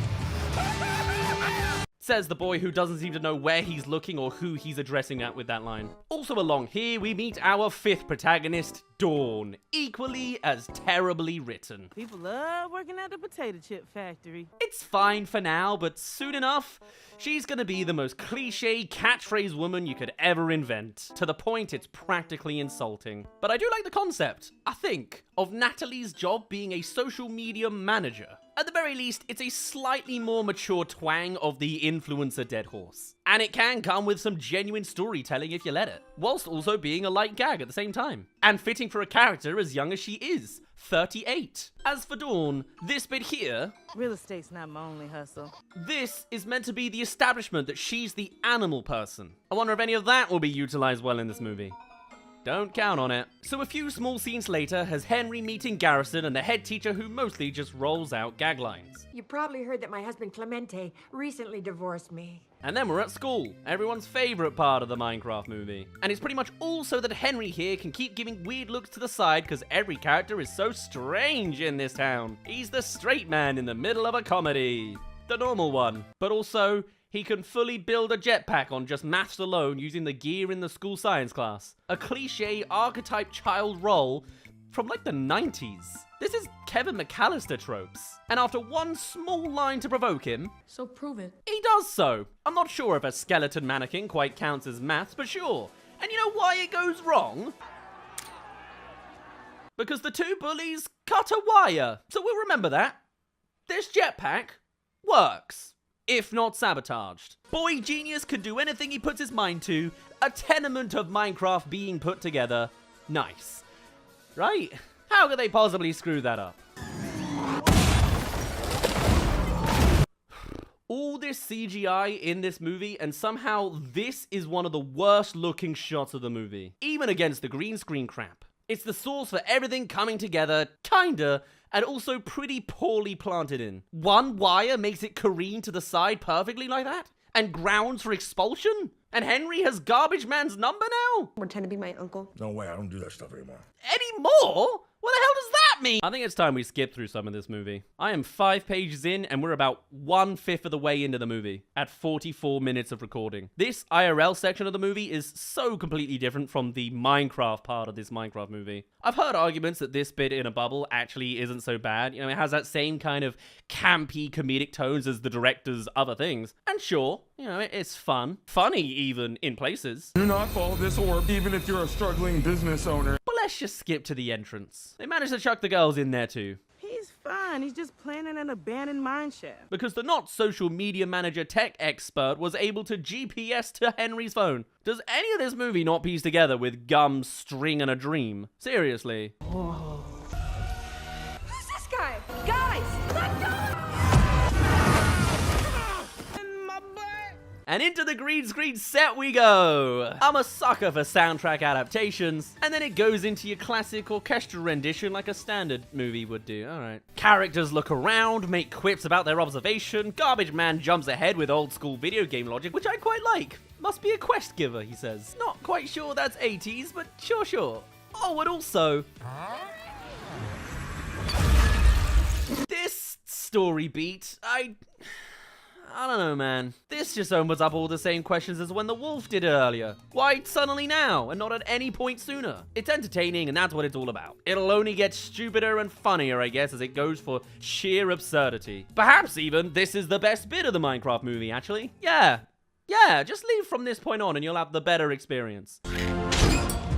Oops! Now this, I like. An opportunity to get some character establishment with a simple but effectively investing character gag? Hell yeah! You can make all sorts of inferences from this. It makes the villain mobs a little more sympathetic and makes the main villain a little more evil. Yeah, more of this, please. The right balance of absurd and fun and effective storytelling.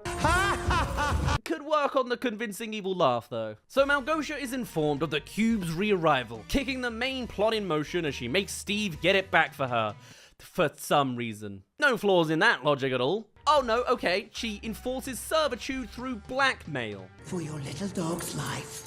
The dog that she knows she doesn't have, but she knows last had the orb. And now the orb is back in world, and presumably with the dog. That they're now sending Steve back out to get the orb and the dog to go to straight to the dog. How does she even know what a dog is? And so it is nighttime. Did that feel quick to anyone else? Yeah. Okay, I was just about to comment about how this is just good and standard quipping of, you know, a Minecraft adaptation, but hold on, did that sheep actually respond to her? Is this meant to be another clue that she's good with animals? Yeah. Was it going to be a thing that she could literally talk to video game animals? Or is it just a talking goat meme? What the hell is going on in the structuring of this movie? It looks more messy the more I rewatch it. God, why am I rewatching this again? What in the hell? Oh yeah. And it's time to observe the most stereotypical lines in a 2025 movie. You know, she's not even reacting to the mobs yet. Literally just Garbage Man's ramblings. That being said, the actual action sequence is pretty nice and stellar, if you don't look too closely to the feet when they're running on the spot. The CGI of the spiders and skeletons is stellar in their cubic form. The actual beats of the action are pretty in tune to gameplay with some movie flares in there. And having Garbage Man fall into a hole to naturally begin digging with his flat perspective is absolutely perfect.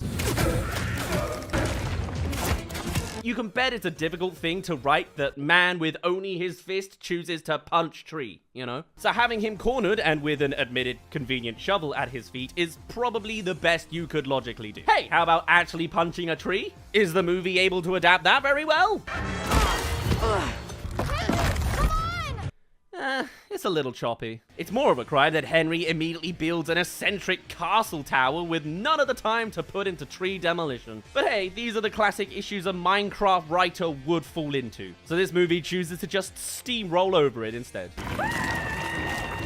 2025 movie, by the way. Oh, also the orb breaks its shell, so the gate closes. I guess that's why nothing's happened sooner. There's only been like a day gap since the gate reopened to now. Though since it was a cube inside of a transparent cube, it still looks like the same interchangeable prop. But another fight scene, and yeah, it's great work and comedic too. Your move. Oh! Also makes it a real shame that the protagonists are in the flesh, since it's clear that this 3D CGI work manages to do away with a lot of the uncanny nature of everything else in this green screen movie. Sure, there are chunks of actual set design, but when it's not there, the actors are literally performing in front of a wall, and it shows. Nice. Look, I may be a critic, but I am entertained. It's a pop culture music choice jammed in there because the only real options from the Minecraft soundtrack is bussin'. But at the same time, if we're going full campy Shaun of the Dead, why not make these actors actually in sync, you know? It's the difference between phoning it in for shallow family entertainment and the arts, you know what I mean? And with such a musical Steve, it would be so fitting for him to try to do things in melody. It's not like the director and cast isn't talented. I mean, they must be talented. They managed to make a horde of on-fire zombies not set alight the impossible wooden tower. Because now we listen to the video game logic and not movie logic. Wait a minute! Who are you? Pause for effect. I'm Steve. Also, this is the wrong take. If you're gonna be culturally eternal, you better re-release the movie with the iconic version of the shot. Seriously have no idea what you're dealing with. Yep, I'm keeping this. So Steve goes on to exposite us along for the next 10 minutes, and this is the best part of the movie. This is what we're here for. The Minecraft part of the Minecraft movie. The adaptation part of this adaptation. Not without the Earth Crystal. Except for the movie original set piece that somehow this lady was able to recognize. You mean that little boxy thing? Even though it was a transparent attachment to a similar looking cube that was busted while she was up the tower. Okay, ignore some of the ugliest live action shots in a 2025 movie and ignore the impossible directorial choice of having every character and background have the same directorial lighting. Is the sun behind Steve or is it behind the others? Are they facing the same way on top of this wooden tower? Are there two suns? Anyway, on to the fun bit.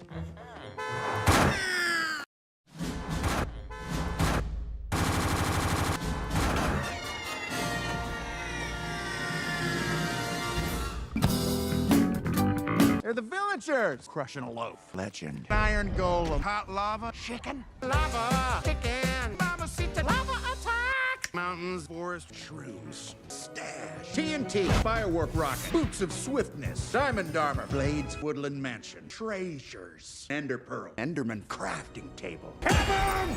Blade. Buckets. Buck chuckets. I'll be honest, I quite like the buck chuckets. If there's any way to create an original Minecrafty thing for comedic effect, then yeah, this is it. Anyway, across all this referential showcase, we've had a couple of important beats. Natalie accidentally upsets Henry by declaring that he destroyed the mascot earlier and trying to bring him somewhere safe. And Steve's been attempting to hit on this movie's theme that you should explore creativity, but as you can imagine, it wasn't done very well. I mean, do you remember the scene I'm describing? No, but you do probably remember the Technoblade reference. And that is super solid stuff. A great way to commemorate someone in an eternal form. It's simple, it's throwaway, it's satisfying, it's perfect. Somewhere beyond this soulless story, there is indeed a heart in this movie. But anyway, back to said story. It's a tot launcher. This is an interesting choice. In combining an endless world built for creativity and a creative kid, the architects of this movie choose to make said kid invent creative ideas not already established in the Minecraft world. It's a weird conflict, because Minecraft alone holds so much creativity within it, but it is admittedly crazy creative to push against those endless boundaries. I think in some cases it works. We got plenty of other Minecraft references, I guess, but it's a defining trait of this movie whether you agree with it or not. Anyway, now that we've paused to ogle, it's time for the plot to move on as Chungus invades the village now. Yes, his name is Chungus, by the way. And his voice is insufferable. They have to unalive you and stuff. This movie doesn't know what year it's from. But I can tell you, in regards to time, this is the midway point of the movie. The most we're here in Minecraft scene is halfway through the entire thing. It's all shallowing out from here. But that's where the terrible stuff really comes out. So come subscribe if you haven't already, since you've made it halfway through this video as well. More terribles or newish movies coming soon. Cheers. And now this is great. Again, when it comes to the action sequences, even just the beats surrounding the fight scenes is great foundational work. Your best fighter is knocked out at the start. Fight on the back foot. Great work, or at least that's the case for the boys. Now that we've got an impromptu split of the cast, it's time for half the characters' souls to be flushed down the toilet. The girls finally have a scene by themselves post-Minecraft. I wonder if they'll ever pass the Bechdel test, now that they're finally not sharing a scene with a boy. Don't count on it. Let's chart it. Alright, places everyone. Now remember, you're in the middle of a village, you're about to be invaded, okay? It's mid-fight scene. Now, what's your next moves in order to survive? What's the plan? We have to get to Henry. Well, we didn't pass the Bechdel test in this scene, maybe in the next one. But hey, the action's nice. And so with a single fireball splitting one village intersection, the groups must be eternally separated. Can't go around the buildings or anything.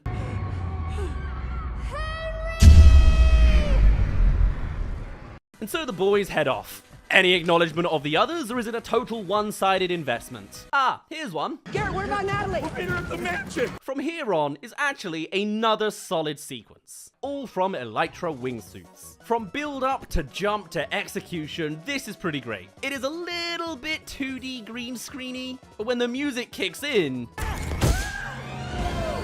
it's a lot of that stupid fun that this movie is really going for. But bring in the drums and some stakes with the fireballs, and it's another decent and fun action sequence. Whenever there's something 3D and CG, it looks pretty nice. But when it's 2D and obviously fake backlit, it's just a bit crap. Welcome to a Minecraft movie in a nutshell. As the boys act to take down Ghast before our very eyes. A Minecraft classic, but also a bit of a branding error, if you ask me. Remember, this is a 2025 movie, and with it comes 2025 Minecraft, which at the same time as this movie's release, brought out their own update of Happy Ghasts. Now sure, maybe it's a little greedy of me to expect a fresh new mob to immediately be used in a recent movie that was clearly going through developmental hell, but also, that same update introduced us to the lore of the Ghast and justifies all of their evil actions as toiling in tears over the suffering of their children as they struggle in the heat of the Nether. And having such a sympathetic backstory that is canonical to these giant evil form creatures we're seeing destroyed and frowning during it before our very eyes, it's just a little devastated when synced with the actual Minecraft video game. If I can request anything from a Minecraft sequel, beyond stop, it's plug in some updated stuff like a Happy Ghast. Feed my demonstrably cynical soul.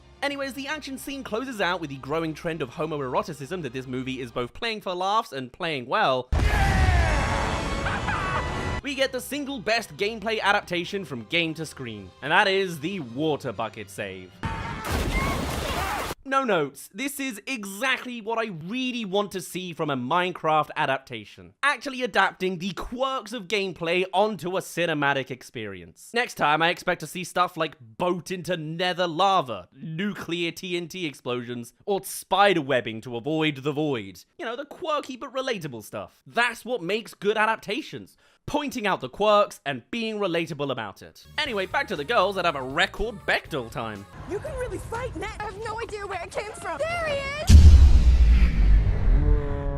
Well, at least it isn't Henry this time. Maybe referring to a villager is a cop-out since they're all he's, right? Is that a thing? Is there a single female villager in Minecraft the game?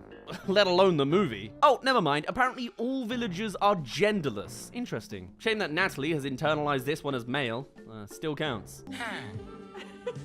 So like, this villager arc is one of the highlights, right? But admittedly, it's kind of just a one-trick gag. In trying to add more runtime to the villager falls in love with a human and it's Jennifer Coolidge, it just only shows how shallow the idea really is. Yeah, it's funny to look at and conceptualize, but listen to the actual gags they have for this scene. Didn't have any personality.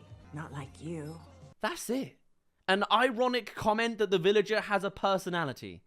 You know, It's not really a good joke. This is scene 3, and they run dry on the humor of them. Impressive. Nether's got talent. Gosh, sending me to 2009 with this one, and not in a meta gaming kind of way. This is another decision. Though I guess, what else is there really to bounce off of? The mob is new, there's no real platform for backstory unless they tackled the obscure and real Minecraft lore, and faintly connects to the theme of creativity and suppression. It's the campy, quirky fun that faintly creates a justified villain in a way that's neutrally forgettable. Go find some gold. Also, where is this guy now? Did they all die of old age? He looks pretty Chungus-like. The world and everything in it will wither and die. It's such a shame that the Wither doesn't appear in this movie. Could have even been a sly piece of foreshadowing that withers will appear during the doom and gloom event that happens later in the movie. I mean, we do love our Minecraft references in this Minecraft movie. And hey, Chungus is getting fired, so it's a chance for a new mob type. We've got piglins, the piglin sorceress, and just a big pigling. So moving on from that, we get to go to... Bring out the beast! I'm sorry, what was that? The beast! The beast? The beast! Is she saying beast? Or is she actually saying the beast? I mean, we've already had General Chungus spouting unalive earlier, so I wouldn't put it past them to make a particularly fresh internet piece of lingo out there. Take your pick. The most generic brute villain name you could go for, or the beast. You're firing me? Out with the big piglin, in with the even bigger piglin. We are so lost. My one job was to protect Henry. Girly time again. Wandering the woods in the dark after the boys is flying, bucket landing, exposition, and argument. I'm sure the writers thought they had written a functional female because she can fight. Not a total flat reverse stereotype of its own. But beyond the background issues, there's a more upfront problem with this scene in particular with the direction it goes in. Yep.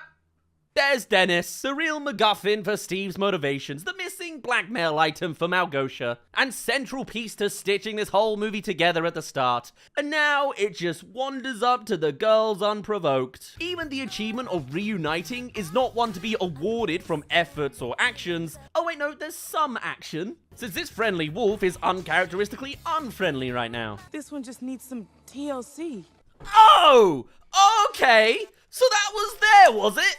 Another wolf has spawned in front of you. Actually, it's the same damn wolf from before. You can just look at your feet and huzzah! There's tuppence, there's a threepence, and there is a bone by one's feet. What are the odds of that one? Did this movie seriously just Suicide Squad us? I feel like we were supposed to have a solid setup here that was switched last minute because these two just got done beating a zombie. If there's meant to be a femur at their feet, then why the hell is it not, I don't know, a bloody skeleton? The pieces were almost there for this tragically poorly written plot beat, but even that couldn't be maintained. I think this might be our way to the Woodland Mansion. Yeah, the wolf's already gone, Dawn. By the way, they've been going on about having no map to the Woodland Mansion, but looking back, they were asking for one before they were split up. From Steve. Who knows where it is? Genius! And also, the things the girls intended failed, and sheer luck rolls into them. How empowering. What the heck, man? Not only to be at the mansion already. Okay, so there is some feelings coming from Henry, but also, on this split adventure, he's just been pushing to go as fast as possible. The actual creative element, untouched. We're totally safe. This literally plays out like a roller coaster plotline, to a T, except with almost no motion, apart from when the cart teleports between shots. But now that they're out of the detour, it's time for the emotional breakup. How poor could it possibly be? You are literally the most selfish person I've ever met.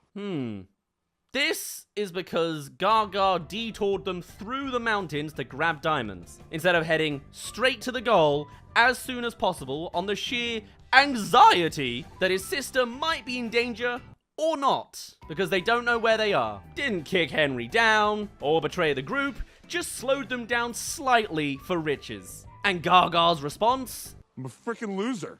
Finally admitting the problems in his life and opening up as a vulnerable character, showing some weakness with his unenviable circumstances. I'm alone. You weren't alone. I was your friend. Yeah, that one meme has ruined this scene for me even more. You know the one I'm talking about. Seriously, have no idea what you're dealing with. Apparently that clears the air. Are you finished? No, I think he's Swedish. Yes! Top tier! Genuinely brilliant comedy from the Villager arc. I didn't think it could be done! The Woodland Mansion. Oh, sweet. They made it so quickly. I expect the girls will be waiting for them ahead since they were on track 10 minutes prior. Bro, how long you been mad at me for? I just got mad at you. Oh, so I guess we didn't clear the air earlier then? You are literally the worst person in the entire world. But has Henry heard of the Democrats? So anyway, they go in and make a Jack Black distraction. When you're blowing out the candles on your birthday cake! It's more Jack Black than it is Minecraft. But hey, we like Jack Black most of the time, so it's passable. Meanwhile, Henry sneaks by on the upper levels. The sneaking doesn't last very long because that would be too understimulating, so we're soon enough at the treasure room. And also the boxing ring. You know where this is going. Do you need to hear any more lines from this scene? Of course not. It's all just detour for entertainment anyway, but it works in the most so hard-leaningly ironic that it's now no longer ironic and is simply straight-up culture way. They want me to fight the chicken? Chicken.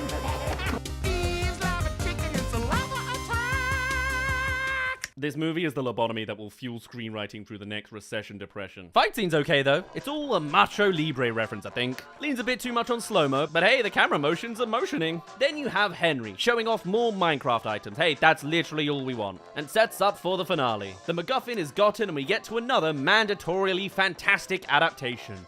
The Enderman. Simple mechanics, iconic. How can the movie possibly do it wrong? He immediately looks into the eyes. We don't re-establish that you're not supposed to look into the eyes, and there's no sequence of trying to avoid the eyes while it teleports in the way. Like, come on, movie. Ask anyone to write an Enderman scene, and they would probably have that element in there. To just immediately go to it after being told not to is so stupid, dude. And this is the kid genius? Able to sneak around earlier for about 3 seconds? The overworld doesn't need you, Henry. At least there's Herobrine. White eyes, not blue. Saying a line that does not matter. Is that the theme to Henry's character? He's insecure about whether the overworld needs him? No.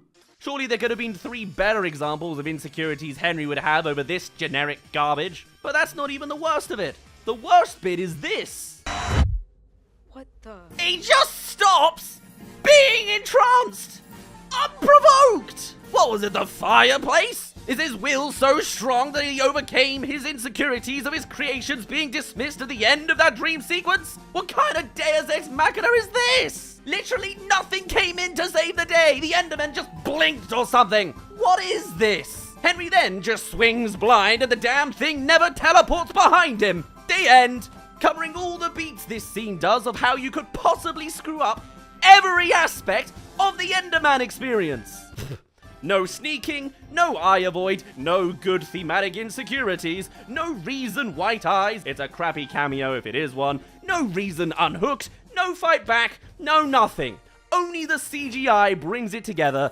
This is a marvel in reverse. Did you get the Earth Crystal? No, Sherlock, that's why I got it in my hand. Let's get out of this hellhole! Still no girls, by the way. They were just waiting in their trailer this whole production time. Malgosha then flies in, reveals another beast, not even blessed with a name this time. It's like the last one was never exploded. Telekinetically grabs the orb and flies off. Oh, and also Garrett randomly sacrifices himself in a dance fight with no dancing music in it.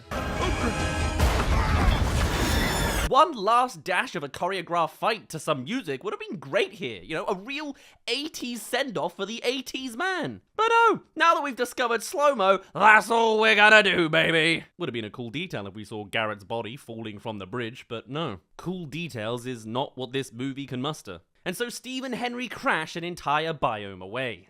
We're going down! I'm yelling timber, you better move, you better... Dennis! Right.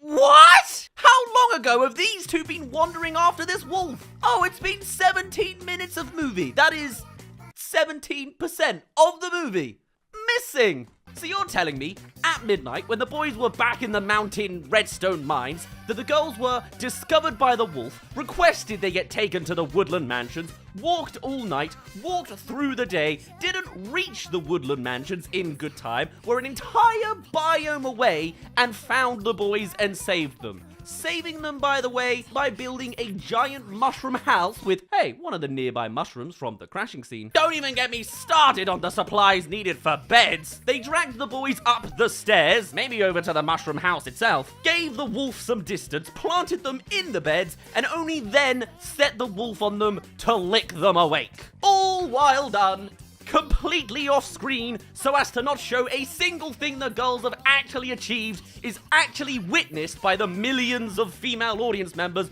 watching in the cinema screenings. Cinema. We're taking it back to the 1950s with this one, lads. The women have done nothing successful in this movie except raising pets, talking about the boys, and doing the housework. Please don't tell me they built the closest thing to a kitchen in Minecraft 2. Children yearn for the mines again, and the weird uncle is getting chummy with them. That's nostalgia. Also, emotions are just resolved now. Natalie is sorry for saying Henry did the bad thing that he did. Also, at this point, we can put that Bechdel test to rest, as these girls will never not share the screen with a male counterpart again. Let's see that total timer of not talking about boys.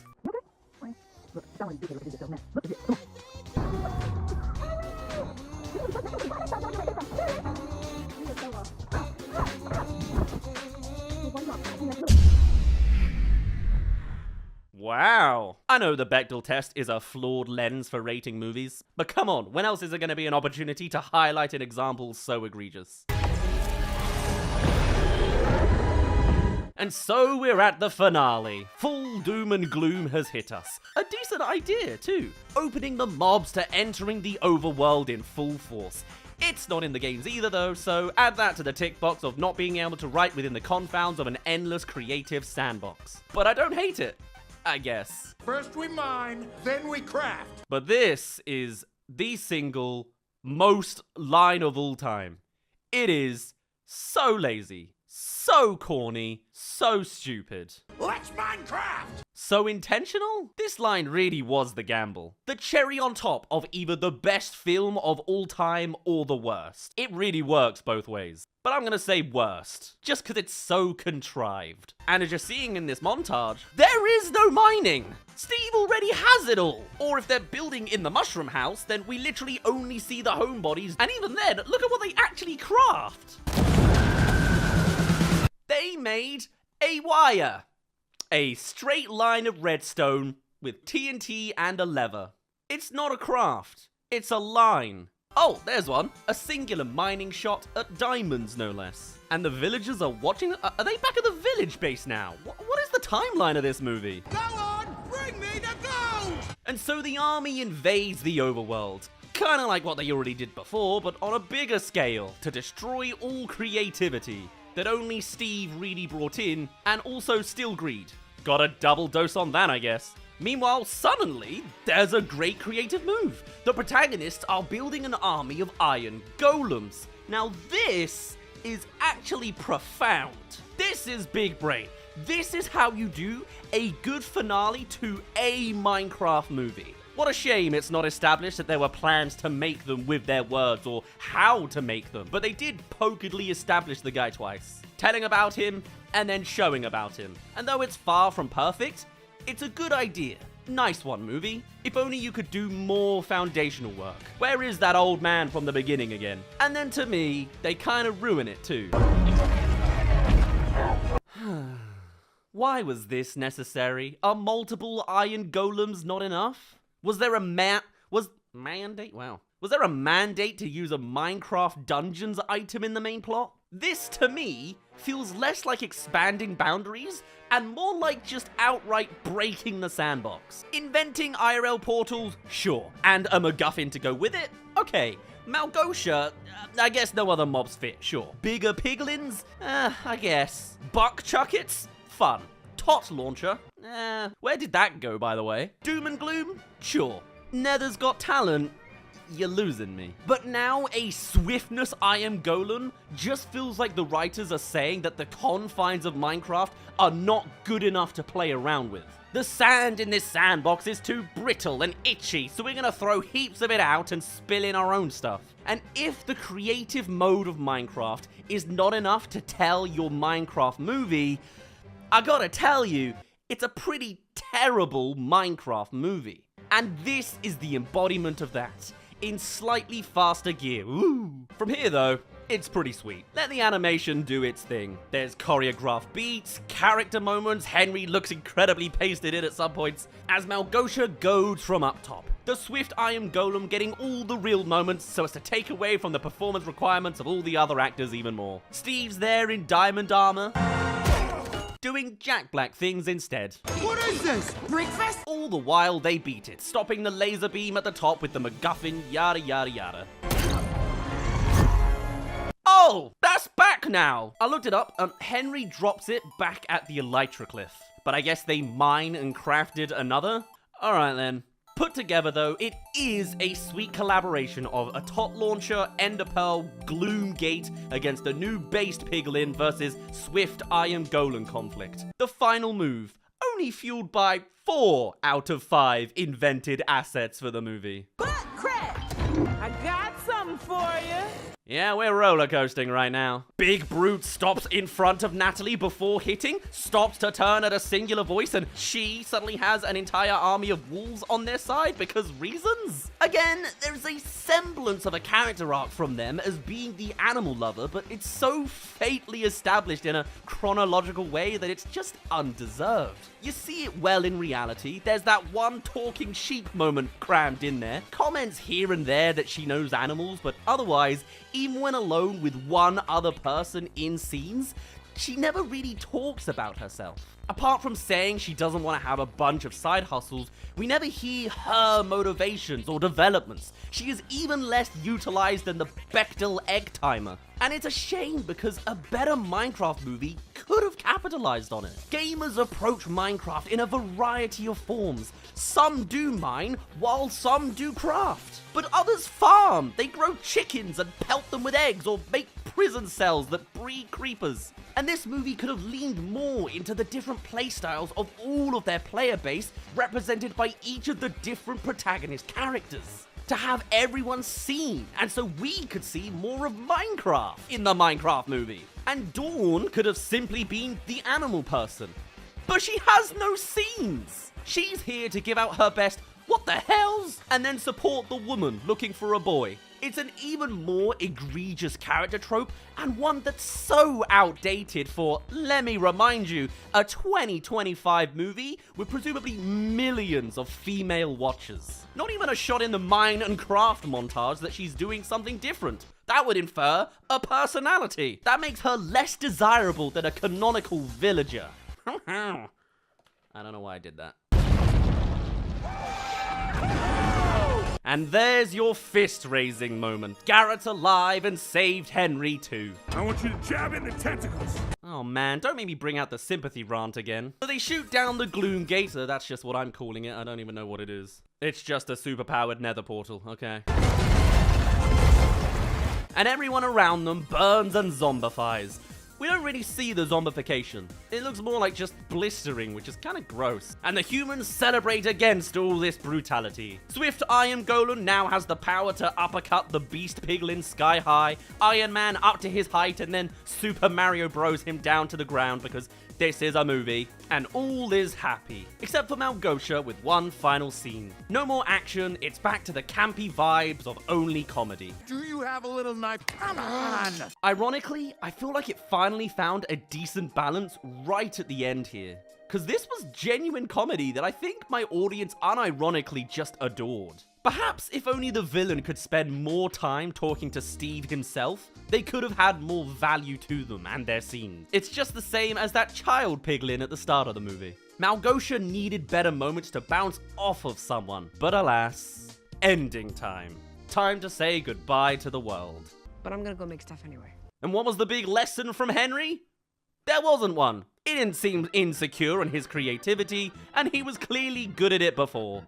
Now he's just brave enough to try in the real world, like he was at the start of the movie. He was motivated slightly by the time limit away from his sister. Don't think about it. Thematically, this movie just falls apart. It's time for you to go change hers too. Oh, So this adventure also means Steve has to give up his dog. That's character arc, baby! Dawn has such an impact as the animal person that she deserves the possession of all animals within her vicinity. But not the Marvel army from before. No, it has to be Steve's, because her life needs to change, and one more animal will fix it, I swear. Just add one more lane. That'll stop the side hustles. A cubic wolf. Go now, Dennis. I'll spare you that one. If I would have known you could sing, it would have helped me get past your smell. Have we transported to another movie? Why is she the quirky one now? I mean, I'd argue it's a flaw that this whole movie has been the straight man kid, the straight man sister, the straight man woman, and then two quirky dudes and that's it. But this is a whole 180 from the last 100 minutes. And you heard him sing before, lady. Maybe if there was less eye-rolling from everyone and more cartoony people, this could have been a better movie. But it's already stupid enough. Why don't you bring some of that magic to the real world? And Steve has a revelation of his own. One that has not at all really been taken on as an arc through this movie. He's always been the perfect fix-it Felix of this narrative. No flaws, no problems, just coasting head first. He wanted his dog, and then it appeared in his lap. Only mentions of knowing bullying. It's not enough. But hey, it's an ending now. Block City Battle Buddy. So this is what Garrett made in his best ending. A new game of his own, the big thing. But look at it. You know what this is? Hunk City Rampage. It's just the same game again. Also a beat 'em up, also on arcade, and a pixel art rendition of literally their adventure, which in most other Jumanji ripoffs would be okay, but what is meant to be one of the pillar themes of a Minecraft movie? It's what the Lego movie could actually achieve. It's creativity. You're telling me that in the very best ending, co-directed by the architect of creativity in the Minecraft world, was the most heinous example of plagiarism and not keeping up with the times. I get it as a homage or that it's in the same genre, but are you seriously gonna tell me that in 2025, the next hit game is gonna be an arcade machine? I thought Garrett's themes would be about living in the now, not being stuck in the past. But hey, you can just drag the past into the present and call it a day. And also, what a middle finger to the gamers in the crowd. This guy's entire archetype is, what a loser, he still plays video games. And so the answer to this flaw, according to this movie, is to instead be someone who creates video games instead. You've just simply got to grow up, gamers. Only losers play video games, says the most popular video game movie of all time. I'm honestly baffled at how poorly written every character's end arc is being done. Is this intentional? Is this part of the bit? What an elaborate and detailed design in that case. At least Steve gets to keep being Jack Black. She and Dennis brought the party wherever they went. What does this mean? So she set up a moving zoo for people to witness? Or is it just the wolf? Either way, it's monetized now, enough to make ends meet. Okay. To share her new skill set with the real world. She taught fighting like a good stereotypical strong woman. Gone are the connections to Henry, stepping up as a parental figure or giving more space there, or the social media manager thing, or living up to the wishes of her dead mother. Nothing really in line with the start of the movie and anything that has a semblance to a theme connected to the character. It's not really an arc that she's gone on and more of a phoenix reawakening. Any arc died for most of the movie and then she revived on a completely different development line. He finally got that jetpack to work. And that was his ending? He literally was able to do that at the start of the movie. He was just sabotaged. Do we address how to tackle the bullies? Or no, they just stare gormlessly. Do your creativity in private and only reveal it when it's done and it works. I guess there's a line of logic there. That's how I started my YouTube. I was Hannah Montana-ing it the whole time. It's also literally a DreamWorks dance party ending. Look around. Everybody's dancing. Even the straight man, and the straight man. At least it makes sense that the not straight men are singing and dancing the whole time. And that's the last frame of the movie. Blurred and looking like it leads to more songs. If that's not messy, I don't know what is. But wait, there's more! How much Minecraft was in this Minecraft movie? Birthday cake! hot lava, overworld, the nether, vindicators, chicken, the woodland mansion, firework rock, enderman, the woodland mansion is mine, legend, TNT, blades, flint and steel, Minecraft, villagers, woodland mansion, elytro, Steve, water bucket, lava, creeper farm, the evokers, pink house, boots of swiftness, mega blade,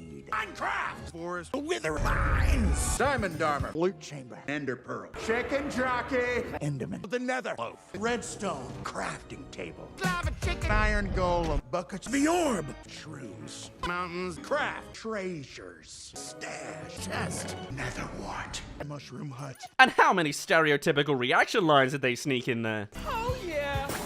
Oh, man. What in the hell? Oh, my gosh. Oh, whoa, whoa, whoa, whoa. Fight some pig. How's he doing that? Nice. What am I doing here? And look at all those ugly ass shots this movie thought was acceptable. Weirdly, a lot of them are the ones of just Steve talking in front of his green screen, but the lighting in them is just not on. You totally blew it. But this is art, and plays on loop in my head. That's right, Clemente. This is bullshit. She does not ever in this open goal go, I sound more like Squidward when I This movie seriously had no idea what you're dealing with. It is so trash it looped back to being brilliant again, and no, they could never manage to hit this success again. A proper lightning in a bottle, but Minecraft doesn't have that item in game. Oh, and one more thing.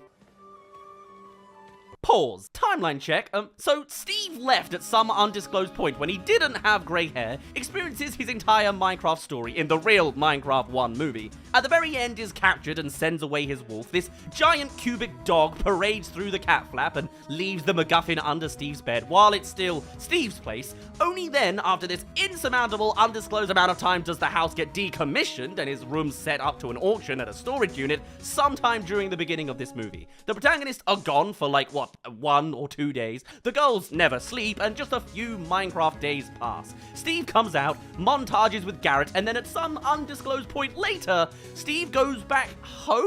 I'm not certain that an entire house switch up fits in this. Unless he's staying at Gaga's place for a notable amount of time. Hey, at least that characteristically lines up. Is this about that chest in the attic? Wow.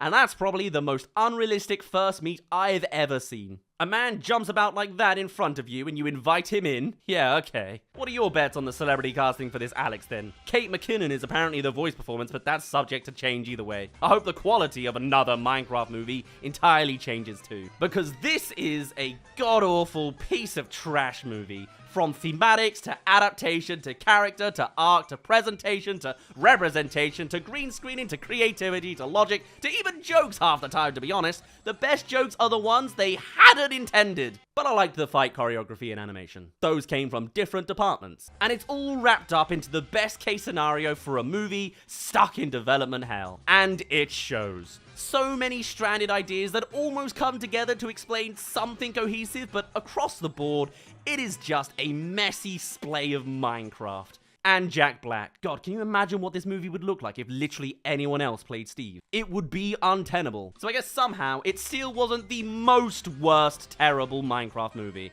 But it was long enough for me to actually ramble about it for 2 hours and 20 minutes total. Did anyone else feel like nighttime came by pretty fast? Because it certainly feels like it to me. Here's to the sequel that will undoubtedly be worse for not hitting that irony right. Because I literally think the creators did not know how they did this. But for now, I need to finally rest things up here. 16 pages in.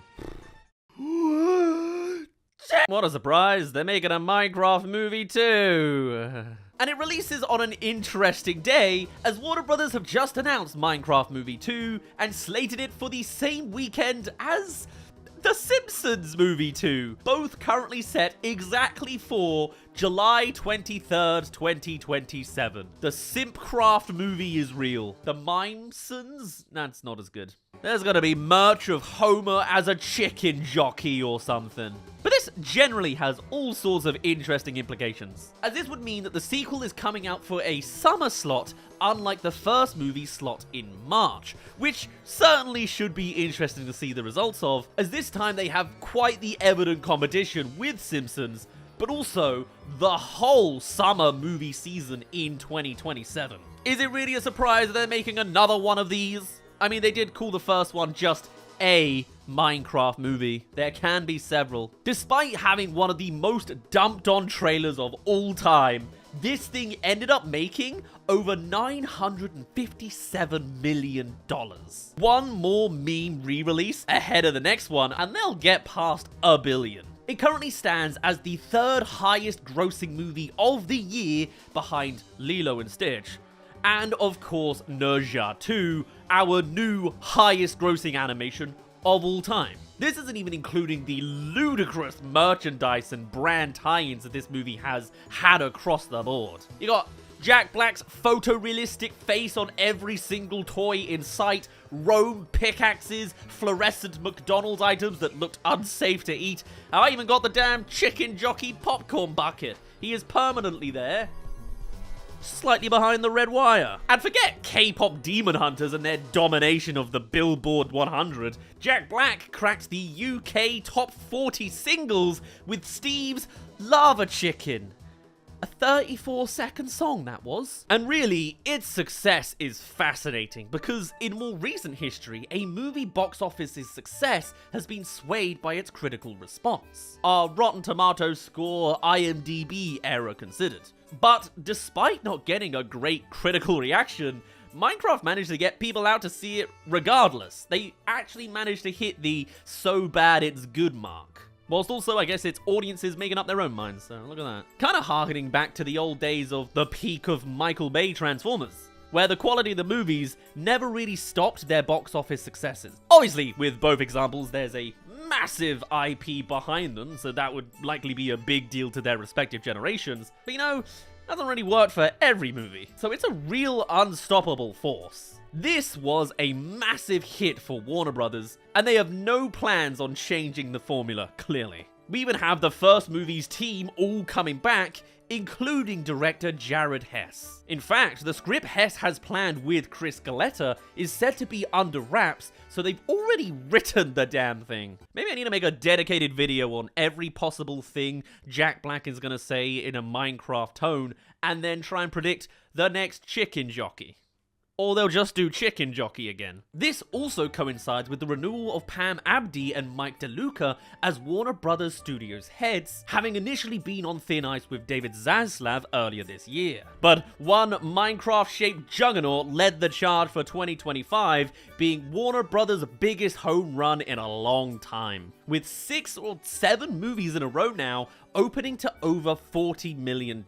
Whether it's original projects like Sinners and Weapons, co-productions with Apple with the Formula 1 movie, the rebooting of the DC universe with Superman, as well as their legacy horror franchises with both Final Destination and The Conjuring making their return, it has been just full-scale home runs for Warner Brothers. Still hate their handling of the Looney Tunes, but fair play for actually having success in 2025. Only for them to bittersweetly turn it around and say they only really did that so that they could sell the company off and hopefully not ruin it for everyone by selling themselves to Paramount. Or worse still, Netflix. That was a thing in the bidding war at one point. Can you imagine that? Every Warner Brothers movie never coming to cinemas again. With Minecraft being the biggest of this very successful slate. So of course they're making another one already, and these two aren't losing their jobs anymore, so good for them. But how's this second one going to do? Like, really? Because there's all sorts of elements attached to this. Do you really think it's gonna successfully keep up the vibe of what the Chicken Jockey did? I don't know if it's even possible, because I think the first movie was an accident. I think the irony didn't come from the creators themselves, and I could super seriously see them trying to recapitalize on it, and then it's even more cringe, but not in a good way. What story is there they're really gonna be able to tell? The only hint we have so far is there are 2 pickaxes now, because it's Alex as well.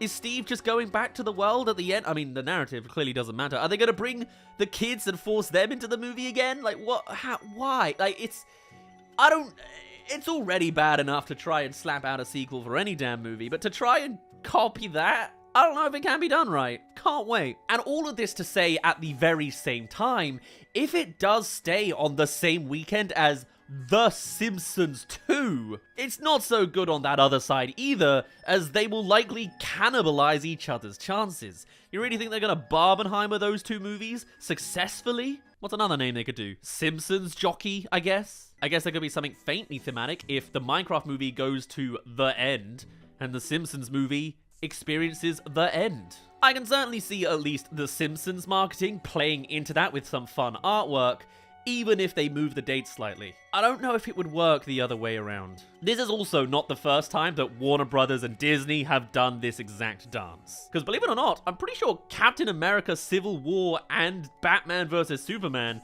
were originally meant to release on the same weekend. Huh, what a top and bottom those two movies were. They of course ultimately didn't, and that's kind of my point. I do expect one of them will likely move. I just think there's more to be made when they're on separate dates, and it's different to Barbenheimer. But you also know every movie exec wants to replicate Barbenheimer, so hell, maybe Simpsons will move off of it, and then another movie will just jump on to ride the chicken jockey that is Minecraft movie. Like, it would be, I guess, a Minecraft character and a non-Minecraft character.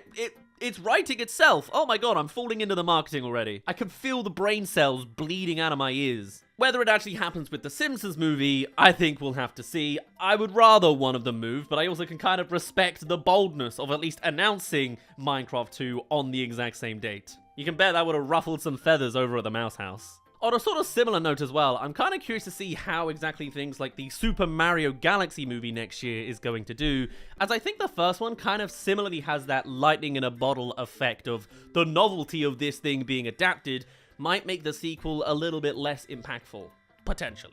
Of course, another huge video game franchise, so it seems like a decent comparison to the Minecraft movie in that regard. Everyone wanted to see the Super Mario world realized in a big animated project, and that's exactly what we got there. Big cast and all. Jack Black again. So it'd be interesting to see how that sequel does now that the novelty has gone, and see if that can be extrapolated to how the vibes will be for the Minecraft getting a sequel as well. Movie. I forgot the word movie in that sentence. I'll give it to Illumination though. Stepping it up with a Super Mario Galaxy movie and making that the title instead of a more generic Mario 2 does work in its favor. And if that pays off, I feel like Minecraft movie should look to upscale its premise in a similar way, other than doing another Minecraft movie or something that I half will be expecting. Now that you've done the thing and given us Minecraft on the big screen, the sequel does kind of need to offer something new and different. Don't put Chicken Jockey in the title. I mean, I think the biggest change I'd like to see is the second movie actually being good.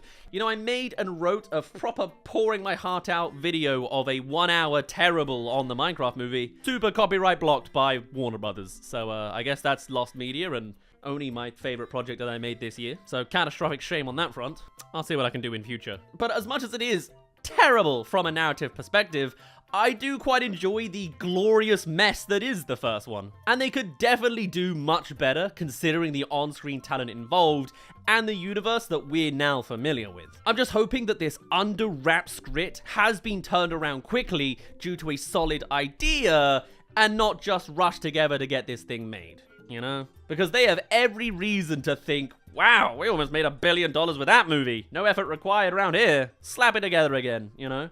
Whilst at the same time, I think it got away with it due to the novelty of a Minecraft movie, and they won't have that same accolade in the new one. All they have is the concept that they had such steam the first time, I guess. They kind of need to make a better movie here. Though ironically, I guess if they made a similarly terrible trailer, that would also work. Huh. But no doubt something they will do is plug in double the number of fan service drops and meme moments. 3 chicken jockeys and 6 Jack Black songs. I'm calling it now. No more of this 34-second nonsense. Everything has to be 3.5 minutes long. And if we're not careful, this hope of having some solid video game movies is gonna perish before our very eyes before it's even really started. If we just start resting on the IP laurels, which is particularly a reality with Minecraft. I just hope, for the love of God, I hope they make this one okay. Maybe that's getting my hopes up too high. And I suspect we're probably technically only halfway through our eternal Minecraft coverage, if not a third, because you know there's a sequel coming. We will be covering that when a trailer releases, and when the movie releases, and as a retrospective, you can probably assume. Even if it is live action and technically breaks my rules. For now though, I'd best finally end it off there. My name's been Daz. Thank you very much for reaching the end of this video. Do tell us your thoughts on the Minecraft movie. I've certainly shared mine today, but otherwise, I shall see you all in a little bit. Cheerio.